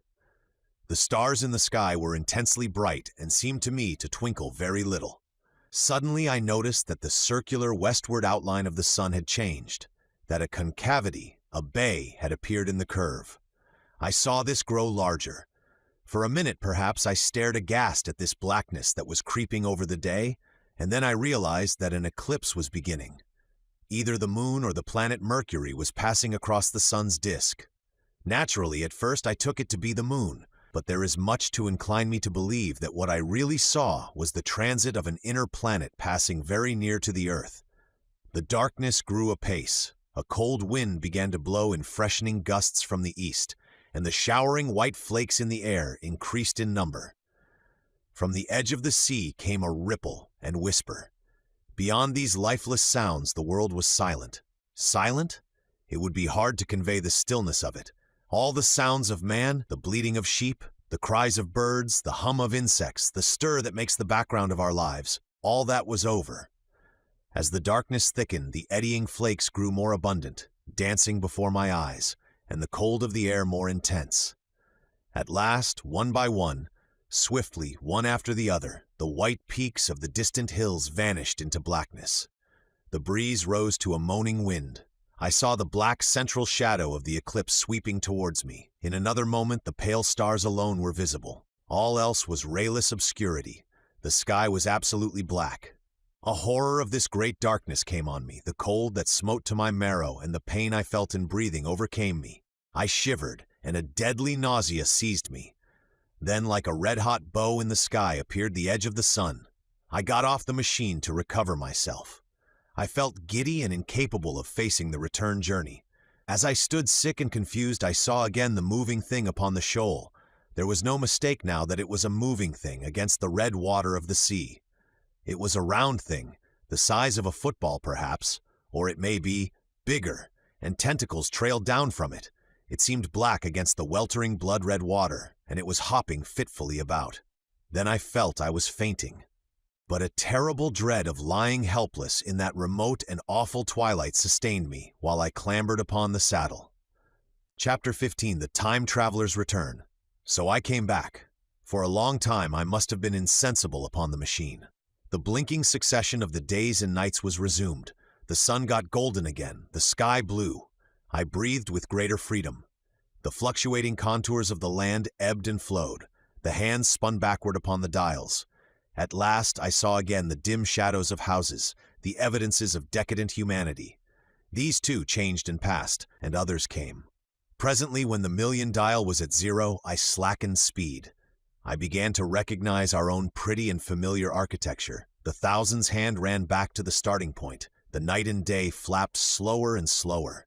Then the old walls of the laboratory came round me. Very gently now, I slowed the mechanism down. I saw one little thing that seemed odd to me. I think I have told you that when I set out before my velocity became very high, Mrs. Watchett had walked across the room, traveling, as it seemed to me, like a rocket. As I returned, I passed again across that minute when she traversed the laboratory. But now her every motion appeared to be the exact inversion of her previous ones. The door at the lower end opened, and she glided quietly up the laboratory, back foremost, and disappeared behind the door by which she had previously entered. Just before that I seemed to see Hillier for a moment. but he passed like a flash. Then I stopped the machine and saw about me again the old familiar laboratory, my tools, my appliances, just as I had left them. I got off the thing very shakily and sat down upon my bench. For several minutes I trembled violently. Then I became calmer. Around me was my old workshop again, exactly as it had been. I might have slept there and the whole thing have been a dream. And yet, not exactly. The thing had started from the southeast corner of the laboratory. It had come to rest again in the northwest, against the wall where you saw it. That gives you the exact distance from my little lawn to the pedestal of the White Sphinx, into which the Morlocks had carried my machine. For a time my brain went stagnant. Presently I got up and came through the passage here, limping because my heel was still painful and feeling sorely begrimed. I saw the Pall Mall Gazette on the table by the door. I found the date was indeed today, and looking at the timepiece, saw the hour was almost 8 o'clock. I heard your voices and the clatter of plates. I hesitated. I felt so sick and weak. Then I sniffed good wholesome meat and opened the door on you. You know the rest. I washed and dined, and now I am telling you the story. Chapter 16. After the story.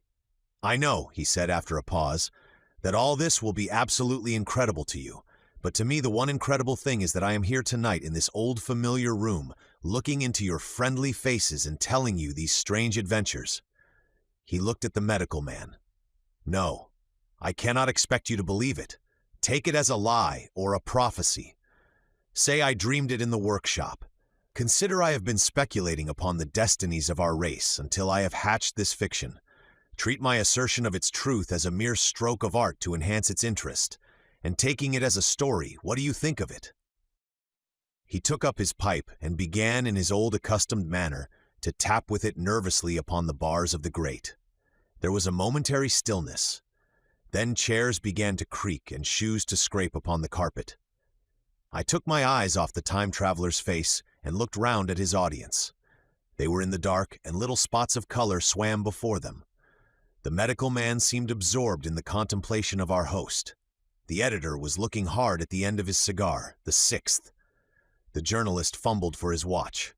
The others, as far as I remember, were motionless. The editor stood up with a sigh. "What a pity it is you're not a writer of stories," he said, putting his hand on the time traveler's shoulder. "You don't believe it? Well, I thought not." The time traveler turned to us. "Where are the matches?" he said. He lit one and spoke over his pipe, puffing. "To tell you the truth, I hardly believe it myself, and yet—" His eye fell with a mute inquiry upon the withered white flowers upon the little table. Then he turned over the hand holding his pipe, and I saw he was looking at some half-healed scars on his knuckles. The medical man rose, came to the lamp, and examined the flowers. "The gynecium's odd," he said. The psychologist leant forward to see, holding out his hand for a specimen. "I'm hanged if it isn't 1:45, said the journalist. "How shall we get home?" "Plenty of cabs at the station," said the psychologist. "It's a curious thing," said the medical man, "but I certainly don't know the natural order of these flowers. May I have them?" The time traveler hesitated. Then suddenly, "Certainly not." "Where did you really get them?" said the medical man. The time traveler put his hand to his head. He spoke like one who was trying to keep hold of an idea that eluded him. "They were put into my pocket by Weena when I traveled into time." He stared round the room. "I'm damned if it isn't all going. This room and you and the atmosphere of every day is too much for my memory. Did I ever make a time machine or a model of a time machine? Or is it all only a dream? They say life is a dream, a precious poor dream at times, but I can't stand another that won't fit. It's madness. And where did the dream come from? I must look at that machine, if there is one." He caught up the lamp swiftly and carried it, flaring red, through the door into the corridor. We followed him. There in the flickering light of the lamp was the machine sure enough, squat, ugly, and askew, a thing of brass, ebony, ivory, and translucent glimmering quartz. Solid to the touch, for I put out my hand and felt the rail of it, and with brown spots and smears upon the ivory, and bits of grass and moss upon the lower parts, and one rail bent awry. The time traveler put the lamp down on the bench and ran his hand along the damaged rail. "It's all right now," he said. "The story I told you was true. I'm sorry to have brought you out here in the cold." He took up the lamp, and in an absolute silence, we returned to the smoking room. He came into the hall with us and helped the editor on with his coat.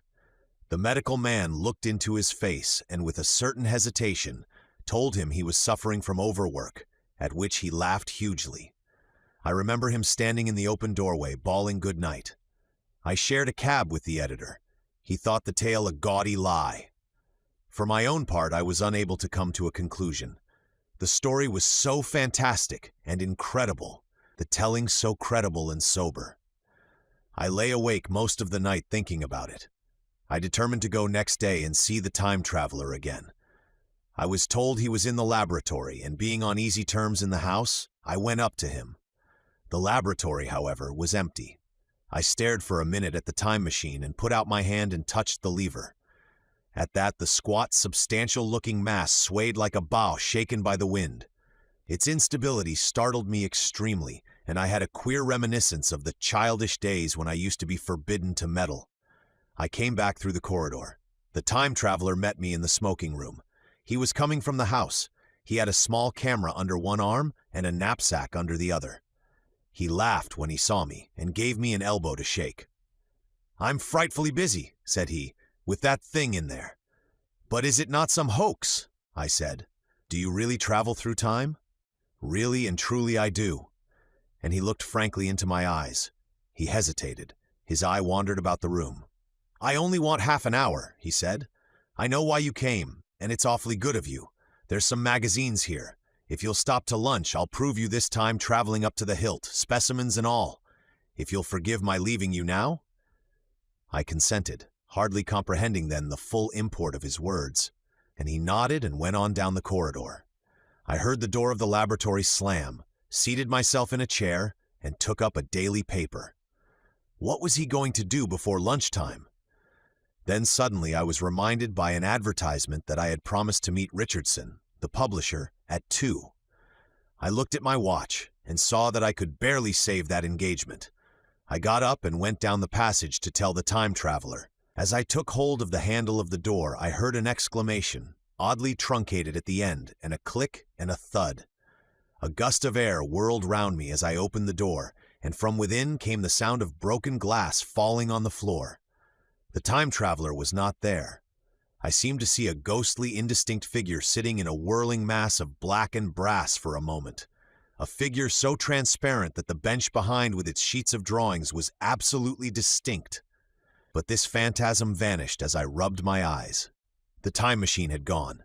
Save for a subsiding stir of dust, the further end of the laboratory was empty. A pane of the skylight had apparently just been blown in.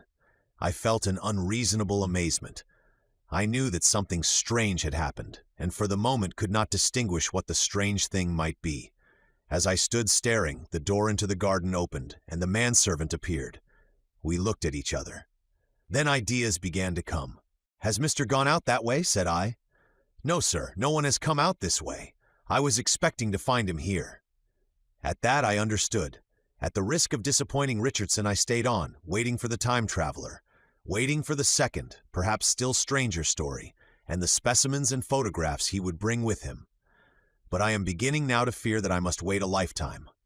The time traveler vanished 3 years ago, and, as everybody knows now, he has never returned. Epilogue. One cannot choose but wonder. Will he ever return? It may be that he swept back into the past and fell among the blood-drinking, hairy savages of the age of unpolished stone, into the abysses of the Cretaceous Sea, or among the grotesque saurians, the huge reptilian brutes of the Jurassic times. He may even now, if I may use the phrase, be wandering on some plesiosaurus-haunted oolitic coral reef, or beside the lonely saline seas of the Triassic Age. Or did he go forward into one of the nearer ages, in which men are still men, but with the riddles of our own time answered and its wearisome problems solved, into the manhood of the race? For I, for my own part, cannot think that these latter days of weak experiment, fragmentary theory, and mutual discord are indeed man's culminating time. I say, for my own part. He, I know, for the question had been discussed among us long before the time machine was made, thought but cheerlessly of the advancement of mankind, and saw in the growing pile of civilization only a foolish heaping, that must inevitably fall back upon and destroy its makers in the end. If that is so, it remains for us to live as though it were not so. But to me the future is still black and blank, is a vast ignorance, lit at a few casual places by the memory of his story. And I have by me, for my comfort, 2 strange white flowers, shriveled now, and brown, and flat, and brittle, to witness that even when mind and strength had gone, gratitude and a mutual tenderness still lived on in the heart of man.